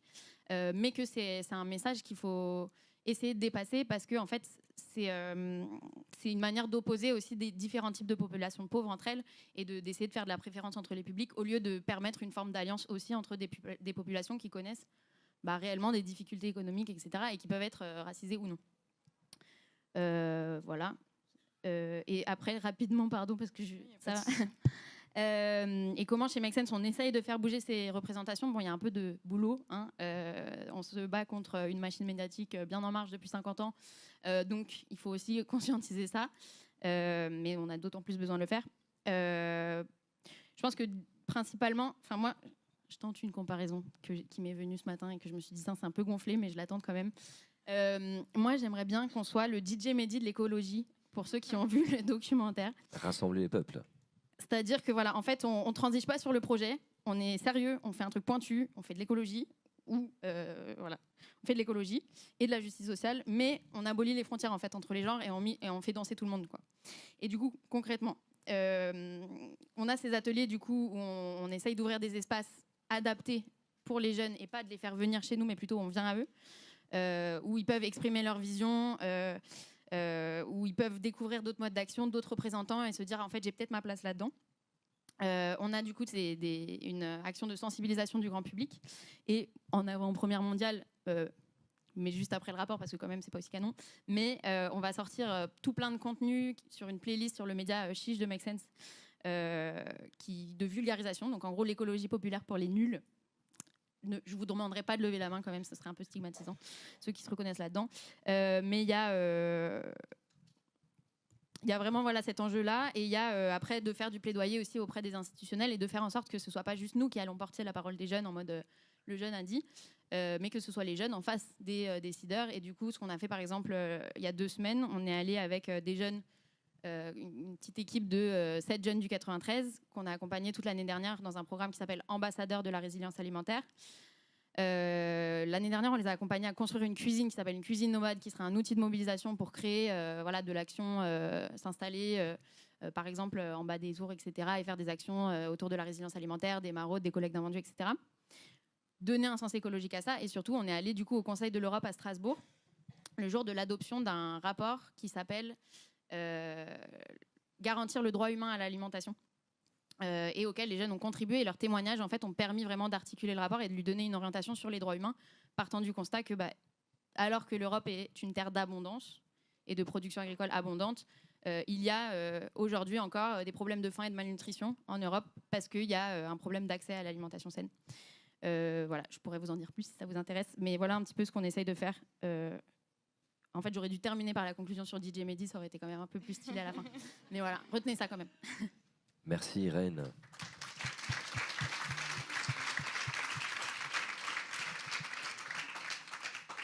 Le timing nous presse, mais éventuellement, est-ce qu'on a le choix? Soit nous passons à la suite, soit si tu as des questions, parce que je crois que tu as des questions sur les discriminations que tu voulais éventuellement amener. J'aurais des questions pour les discriminations environnementales. Parce qu'en fait, en deuxième partie, je voulais parler des discriminations environnementales. Donc, est-ce que ça vous dit déjà? Ouais, ok. Très bien. Ou est-ce que ça vous dit de poser vos questions? On peut faire les deux. On va faire les deux. Non, honneur à toi. Comme ça, comme ils savent qu'ils ont l'occasion de poser des questions, ils vont pouvoir lever la main dans quelques instants. Ouais. Allons-y. Alors déjà, dans notre rapport, du coup, on a défini la discrimination environnementale selon quatre principes qui étaient explicités par Sarah Maria juste avant. Et par exemple, si vous voulez un exemple concret, c'est qu'à Porte de Bagnolet, les niveaux de pollution, ils battent des records. On frôle les 85% de bétonisation. À cela, on ajoute le fait que, par exemple, dans notre rapport, quand on demandait à des jeunes qu'est-ce que vous percevez comme des discriminations environnementales, ils nous disaient que à 50%, il y en avait qui disaient que le manque d'espace vert était une forme de discrimination environnementale. Et le fait que, par exemple, la Seine-Saint-Denis, c'est le premier désert médical en France, ça fait que on subit de plein fouet la discrimination environnementale. Et du coup, je voulais poser une question à Django. Avec ton expérience de terrain et ta vision de l'écologie, je voulais savoir qu'est-ce que le mouvement climat mainstream devrait comprendre sur le combat pour qu'il y ait une vraie justice climatique aujourd'hui dans les quartiers et aussi les territoires d'outre-mer. En gros, c'est quoi les sujets qui devraient être une priorité, par exemple? Attention, réponse en 45 secondes. Pas de pression. Je mets des contraintes. Entre un Conté et un Traoré, il ne devrait pas avoir de... Ah, je suis désolé. Entre nous. Je suis désolé, mais j'ai une Inès qui me met la pression. Non, je rigole. Juste, moi, je pense que qu'ils devraient venir voir ce qu'on subit. La première des choses. Pour que les gens ils comprennent ce qu'on subit, il faut venir voir et se mettre à notre place et sentir ce qu'on sent toute la journée. Et là, vous allez comprendre qu'il y a un vrai problème. Là, on a fait 5 semaines, on a mené une bataille il n'y a pas longtemps parce que nos bouches d'égout étaient bouchées dans le quartier. Donc, je vous laisse voir l'odeur qui sortait de ces canalisations. Mais si vous venez et vous regardez et vous sentez, là, vous allez vous dire il y a un vrai problème. Je pense qu'il faut faire peut-être des portraits, plus de portraits, de vidéos, mais surtout venir voir ce qui se passe. C'est ça la première des choses. Totalement. Et même, ça me fait penser, avec GetUp, récemment, on a fait une vidéo sur les logements insalubres. En fait, il y a une fille qui s'appelle Selma qui nous a contactés parce qu'il y avait de la moisissure chez elle. Ça faisait des mois, des années que ça durait. Et en fait, elle et sa famille, ils ont eu des maladies pulmonaires. Son frère, il était à l'hôpital toutes les vacances d'été. Et en fait, c'est ça, ce que tu dis, c'est exactement ça. Il faut aller à la rencontre des habitants. Donc déjà, je vous invite à regarder la vidéo de GetUp pour avoir un aperçu. Parce que vraiment, quand on ne vit pas ça, en fait, ça peut être hyper choquant. Et je pense que c'est important aussi de se rendre compte de ce que les habitants vivent. Et c'est là où, en fait, tout est lié. Tout est lié. Nos préoccupations premières et en fait, l'écologie, tout est lié. Irène, question pour toi. On a plein de gens du mouvement climat. Le mouvement climat, c'est très large. Il y a énormément de structures. Je pense à Extinction Rebellion. Voilà, je pense à Greenpeace, je pense à WWF. Voilà, à tous les gros et les plus petits également. Peut-être éventuellement les shifters, beaucoup plus basés sur les questions carbone qu'environnementales. Comment est-ce qu'on fait justement, et quelle est la mission que tu veux? Comment est-ce que tu veux faire en sorte, avec ce rapport, d'inclure les alliés? Parce qu'il n'y a rien à faire. Moi, je cite un exemple bruxellois, hein, belgo-belge, où il y a eu un jour une dispute entre Youth for Climate, qui faisait un rassemblement, et les luttes antiracistes. Pourquoi? Parce qu'ils faisaient leur événement juste avant. Et donc forcément, parce que on a des contacts dans les médias chez You for Climate, parce que on est dans certaines strates politiques ou en tout cas économiques, permettait d'avoir plus de monde, et donc ça a littéralement invisibilisé. Alors après, on a gueulé. Bon, j'étais un peu entre tout le monde. Non, mais ils ont raison, non, mais ils ont tort. Alors, essayer d'arranger le truc. C'est une réalité, ça. Je veux dire, des personnes qui voudraient lutter contre les violences policières. Souvent, quand on va demander à la préfecture bonjour, on doit faire... ça passe pas, c'est rare. Alors que de l'autre côté, ça va, ça passe un petit peu mieux. Comment est-ce qu'on peut faire en sorte que les alliés puissent laisser de la place? En 45 secondes ou... Bon courage. Du coup, très concrètement, moi j'ai noté quelques facteurs d'exclusion et qui sont principalement du coup à l'encontre là du mouvement climat. Mettre en avant un petit peu les limites et du coup j'ai expliqué avant pourquoi c'est important, donc je vous invite à travailler ensemble sur ces limites et je pourrais partager du coup des retours d'expérience plus précis si vous le souhaitez, autour d'un verre plutôt de préférence. Du coup il y a vraiment cette question du langage pour moi qui est hyper forte, où on n'emploie pas les mêmes mots et du coup on ne se comprend pas, et du coup il faut vraiment faire cet effort de créer un langage. De pas avoir le mépris de classe. Excuse-moi de t'avoir interrompu, mais c'est beaucoup ce qui arrive dans les mouvements. C'est ah ouais, bon, il parle mal, laisse tomber, quoi. Ouais, c'est ça. Mais c'est genre comme si, par exemple, vous jouez au football. La première fois de votre vie avec Zidane, ok, il va vous mettre 10 buts, mais vous n'avez pas de club pour monter en puissance, vous allez abandonner. Enfin, je veux dire, c'est chiant, quoi. Genre, bien sûr qu'il y a des gens qui sont méga experts, mais ce côté, en fait, c'est ça, le côté technocratique, expertise, tout ça, tous ces langages-là, ils sont vecteurs d'exclusion de fait, parce qu'en fait, ou alors il faut créer des chemins de montée en compétences qui soient adaptés. Sinon, en fait, on va pas pouvoir se parler et du coup, on va dire. Bref, il y a la temporalité pour moi qui est hyper importante. Vous êtes dans l'urgence, on est dans l'urgence, mais on parle pas de la même urgence, clairement. Et du coup, on est pas en mode genre, mais ça, c'est prioritaire. Et du coup, vraiment, je me souviens, il y a 2 ans, quand on a sorti le premier rapport qui était juste des entretiens qualitatifs, mais qui était un peu des premières intuitions, on a un mec de Dernière Rénovation qui se lève et qui dit, mais est-ce que les jeunes vous parlent de l'urgence écologique? Et puis derrière, tu as quelqu'un qui fait, mais en fait, on a une vision hyper coloniale de l'écologie, et donc là, vous arrivez avec des propositions coloniales. Et là, je suis en mode genre, comment on se parle en fait? Enfin, voilà, il y a vraiment ce sujet-là de se dire, ok, le temps, notamment, on parle de fin du monde, là où il y a des gens qui vont parler de fin du mois, voire fin de la semaine. En plus, dans une perspective décoloniale aussi, Malcolm Ferdinand dit en fait, les peuples autochtones et les peuples colonisés, eux, ils vivent dans un monde post-apocalyptique depuis 1492. En fait, il faut aussi prendre ce rapport à la fin du monde comme quelque chose d'ultra situé par des gens qui sont bien assis confortablement sur la branche. Alors certes, cette branche est en train d'être sciée, mais il y a des gens qui sont déjà tombés depuis longtemps de la branche, en fait. Juste rappelons-nous, quoi. Je veux dire, soyons un peu conscients. Voilà. Et après, j'ai déjà parlé un petit peu des modes d'action valorisés. Du coup, qu'est-ce qu'on fait? On s'éduque, on vient à des événements comme ça. Donc, bravo, merci d'être venu, c'est cool. En vrai, c'est pas ironique, c'est vraiment hyper important. Ce rapport, vraiment, c'est une pierre majeure, je pense, à l'édifice que tu as cité, qu'ont construit des Fatima Wassak, des Malcolm Ferdinand, etc. C'est ultra important. Et pourquoi est-ce que vous avez fait ce travail d'aller faire 70, 100 entretiens, 1000 jeunes sondés avec Ipsos? Parce qu'en fait, ça devient incontestable. En fait, il y a un moment, il faut que ce soit institutionnalisé, il faut que cette parole, elle soit récupérée. Et si c'est pas nous qui l'apportons dans les espaces légitimes, il faut qu'on soit ces passeurs, quoi. Et après, il faut que du coup, on accompagne quand même à s'en saisir. Donc nous, là, il y a vous qui allez, du coup, je pense, créer un format à destination des assos écolos pour les aider à se saisir des résultats de ce rapport. Et nous, en interne, et après, en interne, chez Make Sense, c'est aussi mettre à disposition des ressources. Par exemple, un espace à la Gaîté Lyrique où on peut vous laisser carte blanche pour une soirée, mais aussi en fait payer des gens. Donc ça veut dire embaucher des gens pour qu'ils aient le temps de travailler sur ces sujets-là et du coup faire ce travail RH. Et donc on est accompagné actuellement pour essayer de réfléchir à nos dynamiques d'inclusion diversité. Et ça a été, en vrai, Make Sense, je vous adore, tout le monde. Mais ça a été compliqué en fait de dégager une enveloppe pour se faire financer. Enfin, je veux dire, soyons honnêtes entre nous, quoi. On a dit c'était pas prioritaire et donc il y a un moment il a fallu dire en fait c'est notre mission. Sinon on passe à côté. Et vous avez continué. Et on continue. Et du coup voilà, on lâche pas, mais faut être déter quoi. Voilà. non mais on est fatigué, je veux dire dans le mouvement climat, je pense, et vous êtes fatigués aussi, mais du coup peut-être que tous ensemble, si on arrive à se mettre ensemble, on sera moins fatigués. Enfin genre des forces vives. Moi c'est ça mon objectif là, c'est que chacun qui est engagé pour le climat reparte en disant ok l'inclusion c'est prio, et que les gens qui sont engagés sur l'inclusion qui disent ok le climat c'est prio. Enfin voilà, si vous partez comme ça, je suis contente. Merci Inès.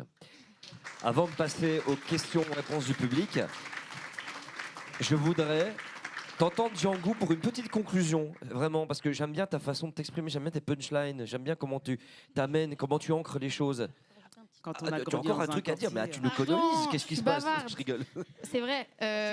J'aime beaucoup parler. Non, non, le dernier truc, pardon, c'était sur le contexte actuel, quand même, de montée de l'extrême droite. Enfin, je veux dire, ça, je pense qu'on a quand même un ennemi commun hyper clairement identifié. Il y a un moment, seul, on n'y arrivera pas. Il faut vraiment là qu'on fasse collectif et qu'on se dise, qu'on réaffirme nos valeurs hyper fort. Une écologie qui laisse à l'entrée de la porte couler 3 milliards d'humains, c'est pas une écologie en fait. Enfin, c'est pas possible. L'écologie, c'est humanisme ou ça n'est pas. Donc c'est des sujets de dignité, d'égalité, de liberté, de droits humains. Et voilà, et on va prendre le vent de face là. Enfin, je veux dire, apparemment Jordan Bardella pendant la campagne des européennes, il a plus souvent dit que les écolos c'était le problème que les migrants. Donc voilà, on voit un petit peu que là on a des ennemis communs en fait. Donc allons. Oui, il fait que allons les répéter prendre, le discours quoi. des milliardaires qui veulent maintenir le système, donc ça demande effectivement un changement de système économique. Ça, c'est important. Tu voulais rajouter un dernier mot ou je sais que tu as bien parlé. Django, petite phrase, s'il te plaît. Fais-toi plaisir. Un petit truc qui vient du cœur. Bon. Tout ce que je peux dire, c'est pourquoi taxeront pas les grandes entreprises qui nous mettent dans cette merde, en fait. Voilà. Il faut les taxer. Bon clap. Voilà, c'est eux qui nous mettent dans cette merde, donc moi, je serais pour les taxer, mais les taxer bien comme T'es il faut. gentil, moi je parle d'expropriation, moi.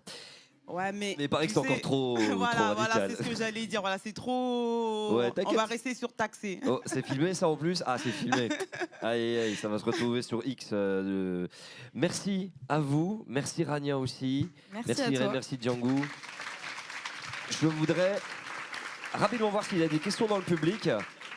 Ah, et où éventuellement on peut très bien les discuter en cafette, mais s'il y a vraiment quelqu'un qui a envie de mettre sa pierre à l'édifice de ce rapport aujourd'hui, tout ça est filmé, voilà, on va pas vous filmer vous, mais on aura au moins votre question, c'est important pour la postérité. Donc n'hésitez pas à lever la main. Et je pense qu'on Et peut aucune appeler, pression. on peut appeler aussi Les membres de l'équipe, ouais, des membres de l'équipe. Inès par exemple. Sarah Maria, je sais pas si tu as envie de venir. Exactement. Rejoignez-nous, venez vous asseoir, on a encore de la place. Alors je regarde si on a des questions dans la foule. Oui. Là-bas, super. Eh ben, soit j'amène le micro, soit bah, du coup, je vais amener le micro. Tu veux? Ah ok, d'accord.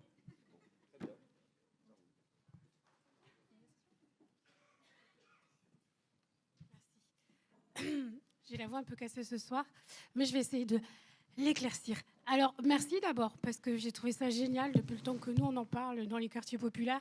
Donc, le fait de l'avoir fait, bravo et merci. Je crois que je vais me lever parce que je suis déjà très petite, mais en plus assise, c'est pire.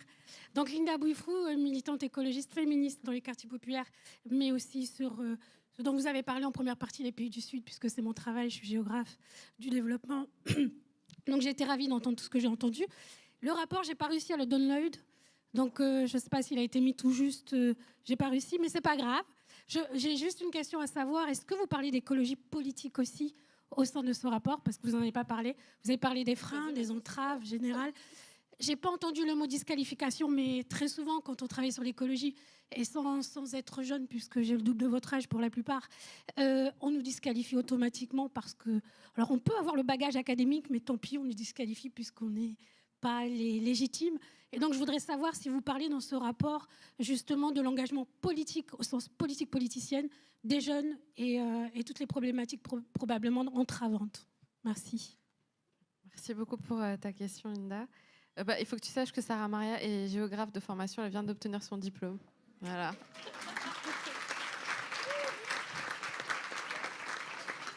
Donc il y a un truc, moi je savais même pas que ça existait les géographes, donc j'ai découvert. C'est intéressant. Elle m'a expliqué plein de fois c'est quoi son métier, j'ai oublié, mais bon.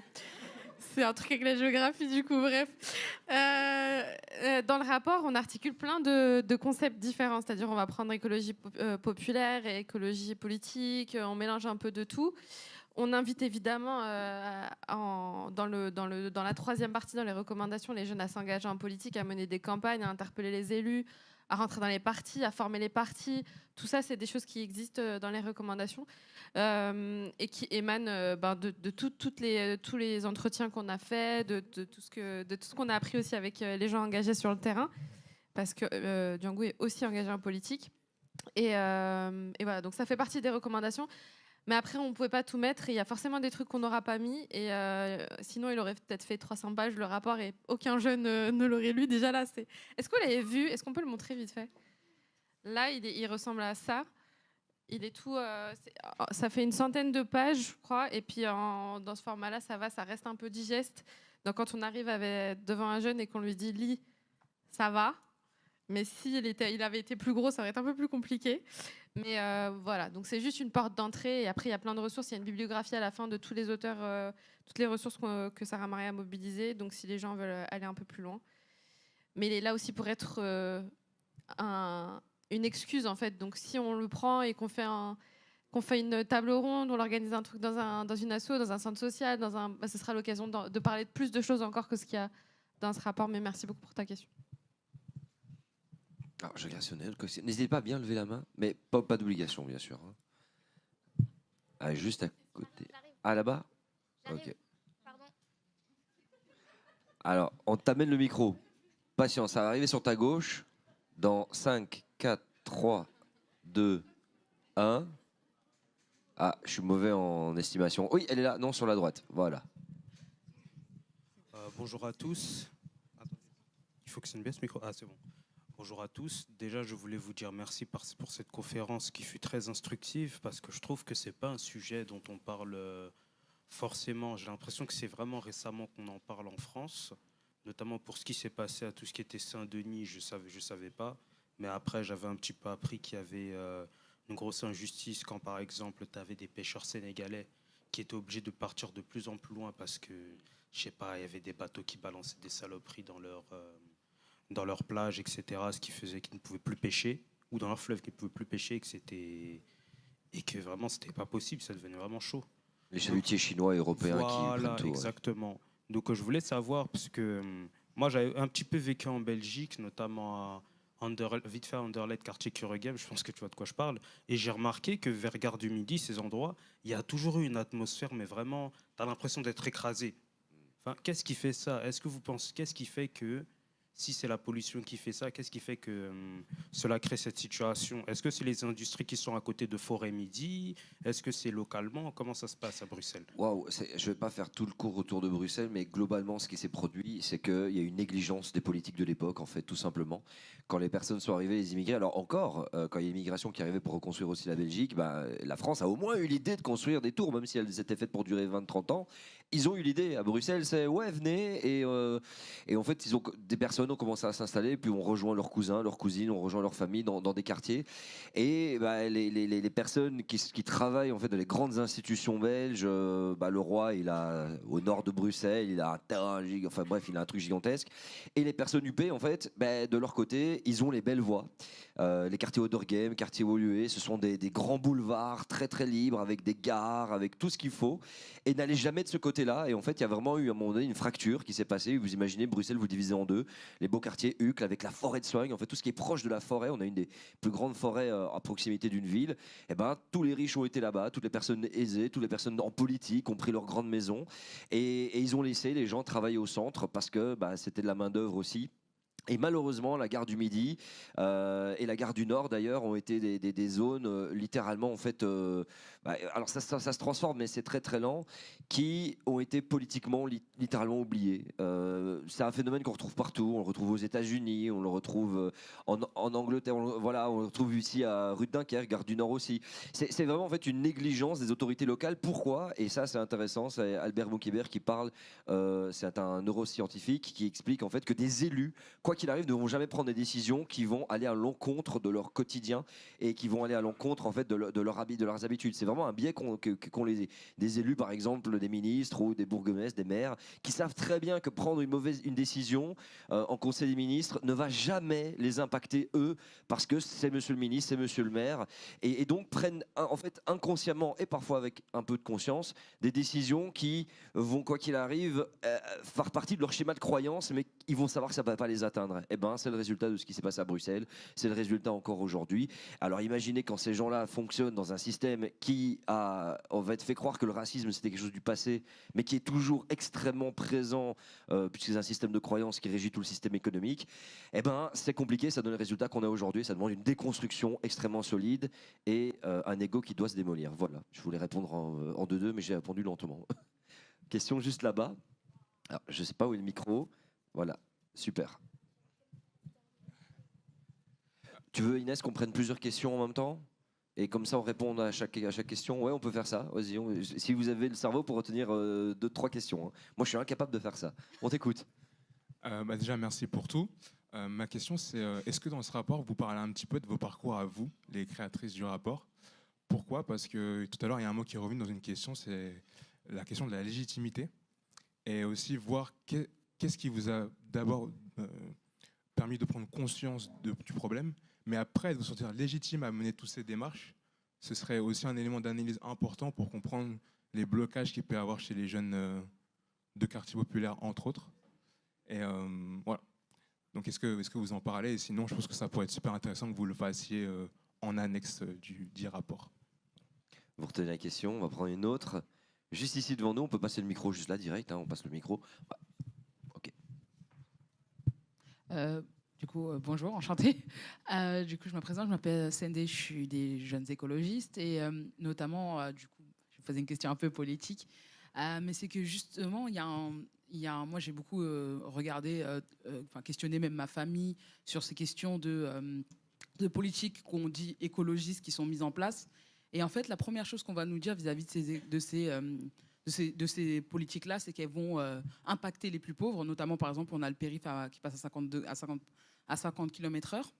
Et en fait, je voulais savoir, est-ce que dans le retour que vous avez ce truc-là de se dire, est-ce que les gens arrivent à voir, par exemple, là, vous parliez de l'autoroute qui a été construite.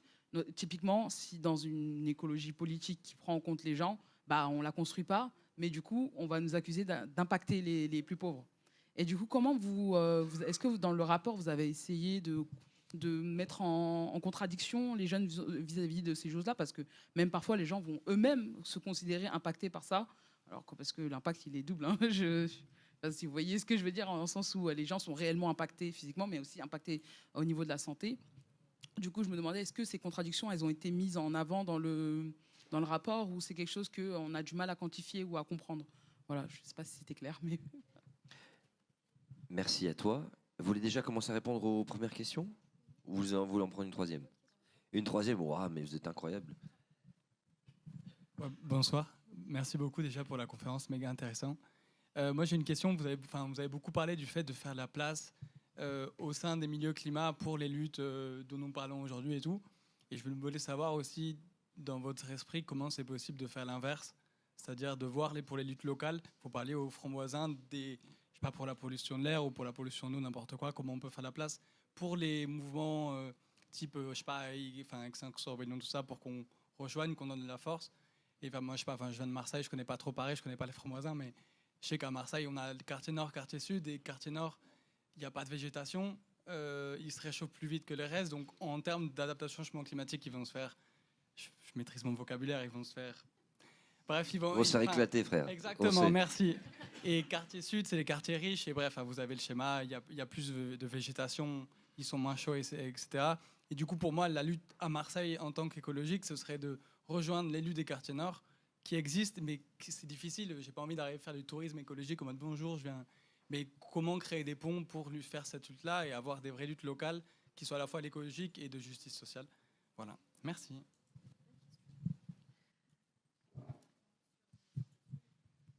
Je vais répondre à rapidement 2 questions à la demoiselle quand elle disait au niveau de l'autoroute. L'autoroute, il y a un combat qui a été mené. Il y a un combat qui a été mené parce que c'est un échangeur qui est à côté d'une école. Et tout le monde sait que l'échangeur va être dramatique pour les enfants. Et il a quand même été mis là, tu vois. On est face à un rouleau compresseur, en fait. C'est-à-dire qu'à Pleyel, ils ont quand même mené le combat, mais les décideurs sont trop puissants. C'est ça le problème. Les décideurs sont trop puissants. Et même en te battant, tu peux même terminer à la police judiciaire dans une fourgonnette. Juste parce que tu veux te battre, et ça nous est déjà arrivé, nous, le collectif Franc-Moisin, juste parce que tu veux te battre pour la santé de tes enfants, pour le bien-être de toi-même et de tes enfants. Et c'est même pas tes enfants, c'est tous les enfants d'un quartier. Parce que là, l'échangeur, c'est tous les enfants d'un quartier et toute une école où leur espérance de vie va diminuer. C'est triste, mais la lutte, faut mener le combat. Il faut mener quand même le combat. Pour Marseille, je prends l'exemple sur Marseille parce que je sais qu'à Bel-Air, ils ont gagné une bataille contre la pollution de l'eau. Je ne sais pas si les gens sont au courant, la plupart des personnes sont au courant. À Marseille, il y a une pollution au niveau de l'eau, à la salmonellose, si j'ai bien compris. Et c'est parti jusqu'au tribunal parce qu'il y a des gens qui sont décédés et ils ont gagné cette bataille. Nous, au Franc-Moisin, vu que l'ARS a fait des prélèvements, nous, on compte faire nos propres prélèvements. Nous, on compte faire notre propre prélèvement. Nous, maintenant, on sait comment fonctionnent ces grands décideurs. On sait qu'ils vont peut-être nous la faire à l'envers, mais on sait déjà ce qu'on va faire et qu'on va mener une lutte. Une fois qu'on aura chiffré combien est le seuil de plomb au niveau des sols et dans l'air, là, tu nous verras tous en train de mener une vraie lutte. Et là, je pense qu'on aura besoin vraiment de renfort de tout le monde et de tous les partis politiques. Parce que tout ce qui se passe dans les partis politiques, même à l'Assemblée nationale, ça vient des luttes locales. Toutes les lois qui ont été mises, quand je te parle des lois progressistes qui ont été mises en bien pour les habitants, je ne parle pas des 49.3 qui passent à chaque fois, je parle vraiment des vraies luttes comme la sécurité sociale qui a été mise en place, tout vient du peuple. Donc nous, au niveau de la pollution de l'air et de l'eau, eh ben, il y a un problème sur la rénovation urbaine. Donc nous, on compte faire monter tout ça. Voilà. Je ne sais pas si ça répond à ta question sur Marseille. De cas de figure, comment créer des liens? Marseille, vous n'êtes pas tous, enfin, vous pouvez tous aller à Marseille au plaisir. Ah, mais bien sûr. Mais c'est plus sauf avec un maillot du Paris. Comment créer des ponts et comment, je sais pas, faire que, je sais pas, inviter le plus rapidement possible, avoir des réseaux qui nous permettent d'avoir pas les luttes forcément à un échelon global, avec un plaidoyer très global et des actions qui sont plus symboliques, mais vraiment, ok, ce territoire-là, on le défend et voilà comment nous aider à le défendre. Nous, en Belgique, on fait un truc, c'est particulier, puisqu'on a des flamands, des francophones, des communautés germanophones, ça mélange de plein de trucs. Ce qu'on fait lorsqu'il y a des mouvements, par exemple, il y a Code Rouge, qui est comparable au soulèvement de la Terre, lors des formations et qu'ils invitent du monde, qu'est-ce qu'on fait? On demande, qui est discriminé, et on sait, d'entrée de jeu, en disant, voilà, il y a des personnes qui sont discriminées, donc on ne va pas les envoyer sur le terrain. Et ça, c'est génial. C'est-à-dire, c'est la première fois, c'est vraiment des formations qui évoluent. Lorsqu'on sait qu'on va, par exemple, là, dans 2 semaines, il y a Code Rouge. On va aller coincer Total Energy parce qu'ils transforment beaucoup d'essence, de pétrole en kérosène chez nous en Belgique.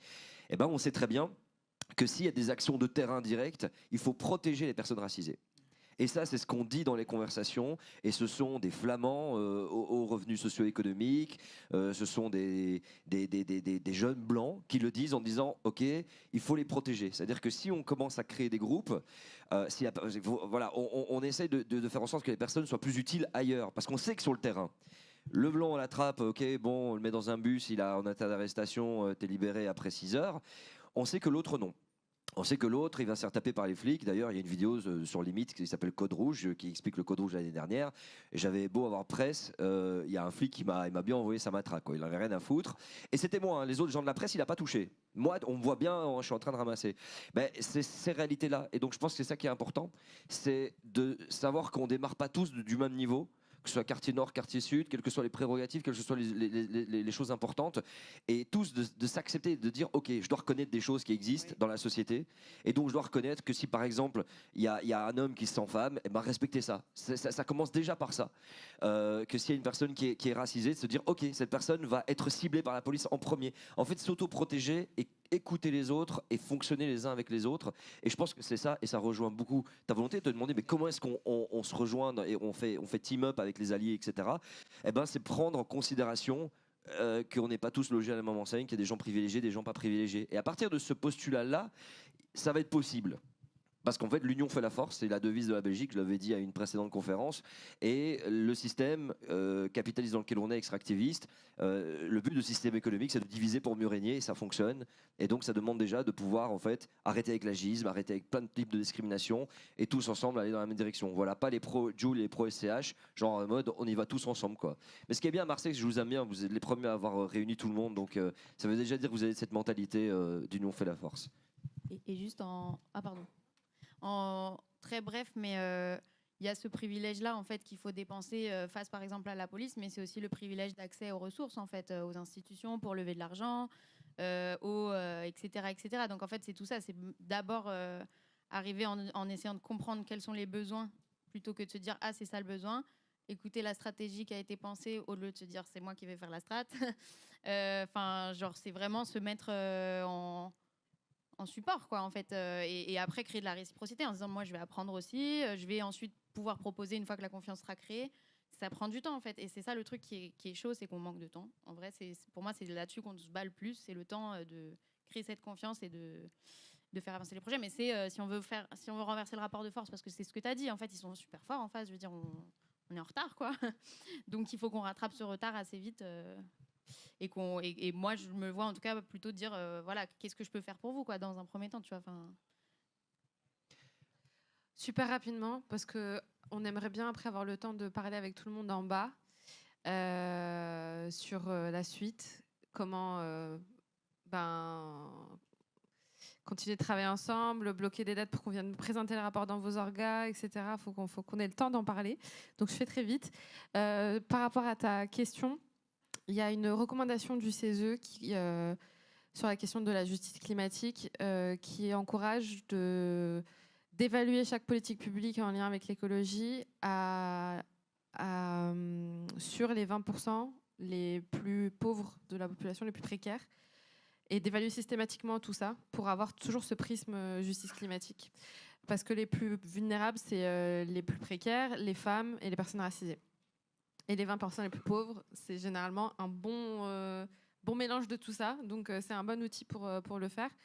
Ensuite, sur la question de mieux connecter les écosystèmes, je pense que déjà, tu disais tout à l'heure, on ne parle pas le même langage, donc il faut...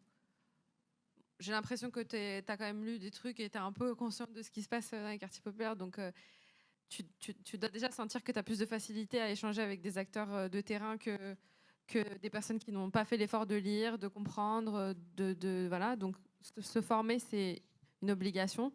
Et ensuite, il y a aussi la compréhension du rôle de chacun, en fait. Je pense qu'il y a aussi un travail que, pour le coup, on doit tous faire, c'est de comprendre qu'il n'y a pas une seule manière de s'engager, qu'il y a plusieurs manières de s'engager. Parfois, juste visibiliser les histoires, faire un article sur quelqu'un, faire une vidéo sur quelqu'un quand on a un peu de followers, un peu de... déjà, c'est contribuer sans montrer son visage, sans dire j'ai été là, mais juste en utilisant ses privilèges et ses espaces médiatique, quoi, ou son audience. Déjà, juste ça, c'est important. Dans le rapport, il y a aussi plein de recommandations de Sarah Maria sur structurellement comment aider des acteurs de quartier populaire à émerger, parce que ce qui est difficile, et on a eu ce problème aussi au début avec Make Sense, c'est que c'était tellement gros et nous, on était tellement petits, c'était impossible de co-construire. Donc heureusement, on a pu prendre le temps avec Irène et avec les équipes pour prendre le temps justement de créer une dynamique où personne n'est écrasé, où chacun a sa place. Mais structurellement, tout le temps, il faut quand même faire cet effort de notre côté, du leur, etc. Parce que ça va très vite. Make Sense, c'est immense, ça a plein de... Voilà, et puis Get Up, c'est petit. Et même si on n'a pas envie d'écraser quelqu'un, quand on ne fait pas attention, on peut le faire. Et donc ces dynamiques-là, elles sont importantes aussi. Mais je vous invite vraiment à regarder ce chapitre 3 et continuer à en discuter ensemble. Et je vous laisse du coup sur la question de la légitimité. Avant de répondre à la question de la légitimité, ça me fait penser à une stat qui est issue du rapport. C'est que les jeunes qui nous disaient ne pas être engagés, quand on leur demandait pourquoi, ils nous répondaient en premier le manque de temps. Et tout à l'heure, on parlait du rapport au temps. Et le court terme pour une personne de classe moyenne, pour une personne assez aisée, c'est pas le court terme d'une personne de classe populaire, d'une personne qui vit dans un quartier, d'une personne qui est précaire. Donc allouer du temps à des actions climat, à des actions associatives, c'est vraiment pas facile. Le second point qui nous a été mentionné, c'est les modes d'action auxquels ils ne s'identifient absolument pas. Et tout à l'heure, ça a vraiment fait parfaitement écho, c'est une super transition. On nous disait, mais moi quand je vais sur Paris, la police en fait, elle me surveille H24. Donc pourquoi est-ce que je vais aller en manif climat me faire délibérément taper dessus? Parce que la police, et excusez-moi du terme, la police ne frappe pas les blancs. Et ça, on a vu que maintenant, c'est plus trop le cas, parce qu'on a vu avec les méga-bassines à quel point ils leur ont tapé dessus. Donc maintenant, les militants écolos, ils s'en mangent aussi. Imagine, il y a un Renoir dedans. C'est ça. C'est ça, ça veut dire que ça commence à toucher les autres, mais ça touche encore plus, en fait, ceux qui sont de base les plus propices à ça. Et donc, ils nous disaient... En parallèle de ça, moi, ce que je considère le plus efficace, c'est l'action collective. Donc, les jeunes de quartier, ce qu'ils valorisent, c'est l'action collective, c'est l'action sur le terrain, mais c'est pas de s'opposer à la police, c'est pas de prendre des risques parce qu'ils en prennent déjà assez au quotidien et que même quand ils en prennent pas, ils doivent y faire face. Je vais revenir à la question de la légitimité. Enfin, c'était pas sur la légitimité vraiment, mais c'était sur nos parcours.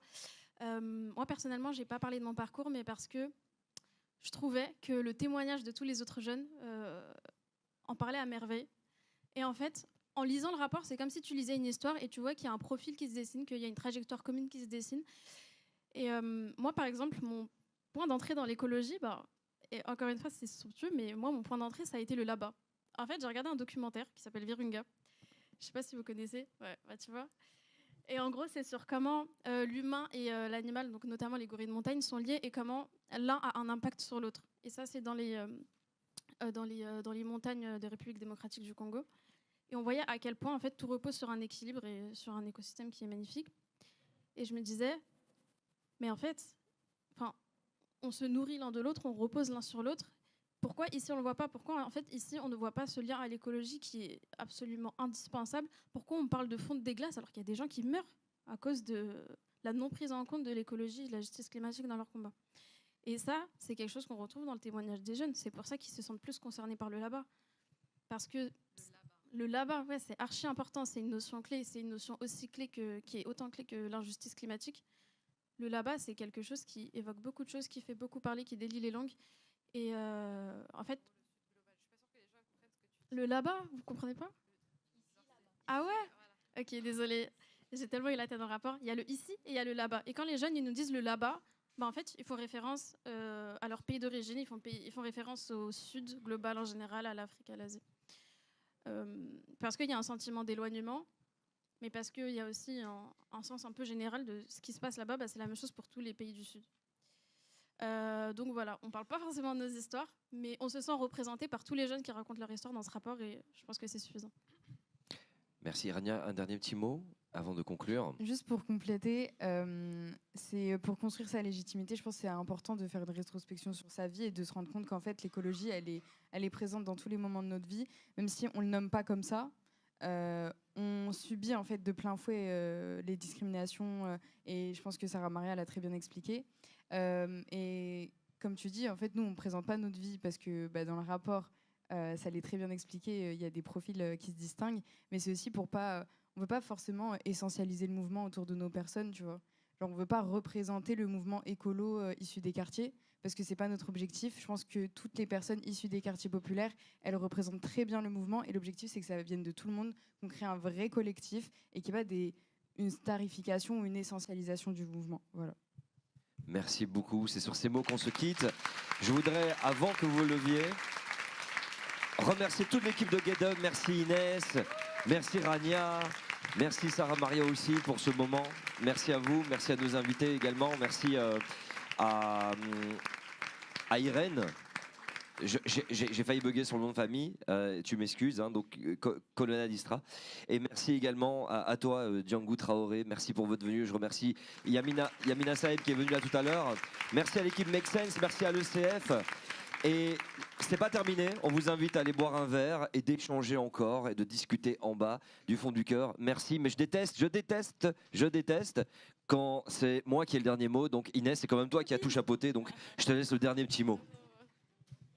Bah, juste merci infiniment d'être là. Merci à tous ceux qui ont contribué à ce rapport. Merci à ECF qui a soutenu. Merci à Make Sense. Merci Fanny. Merci à Armel. Merci Lucie. Merci tout le monde. Merci Mathieu. Et on se retrouve tout de suite en bas pour continuer les échanges. Bon appétit.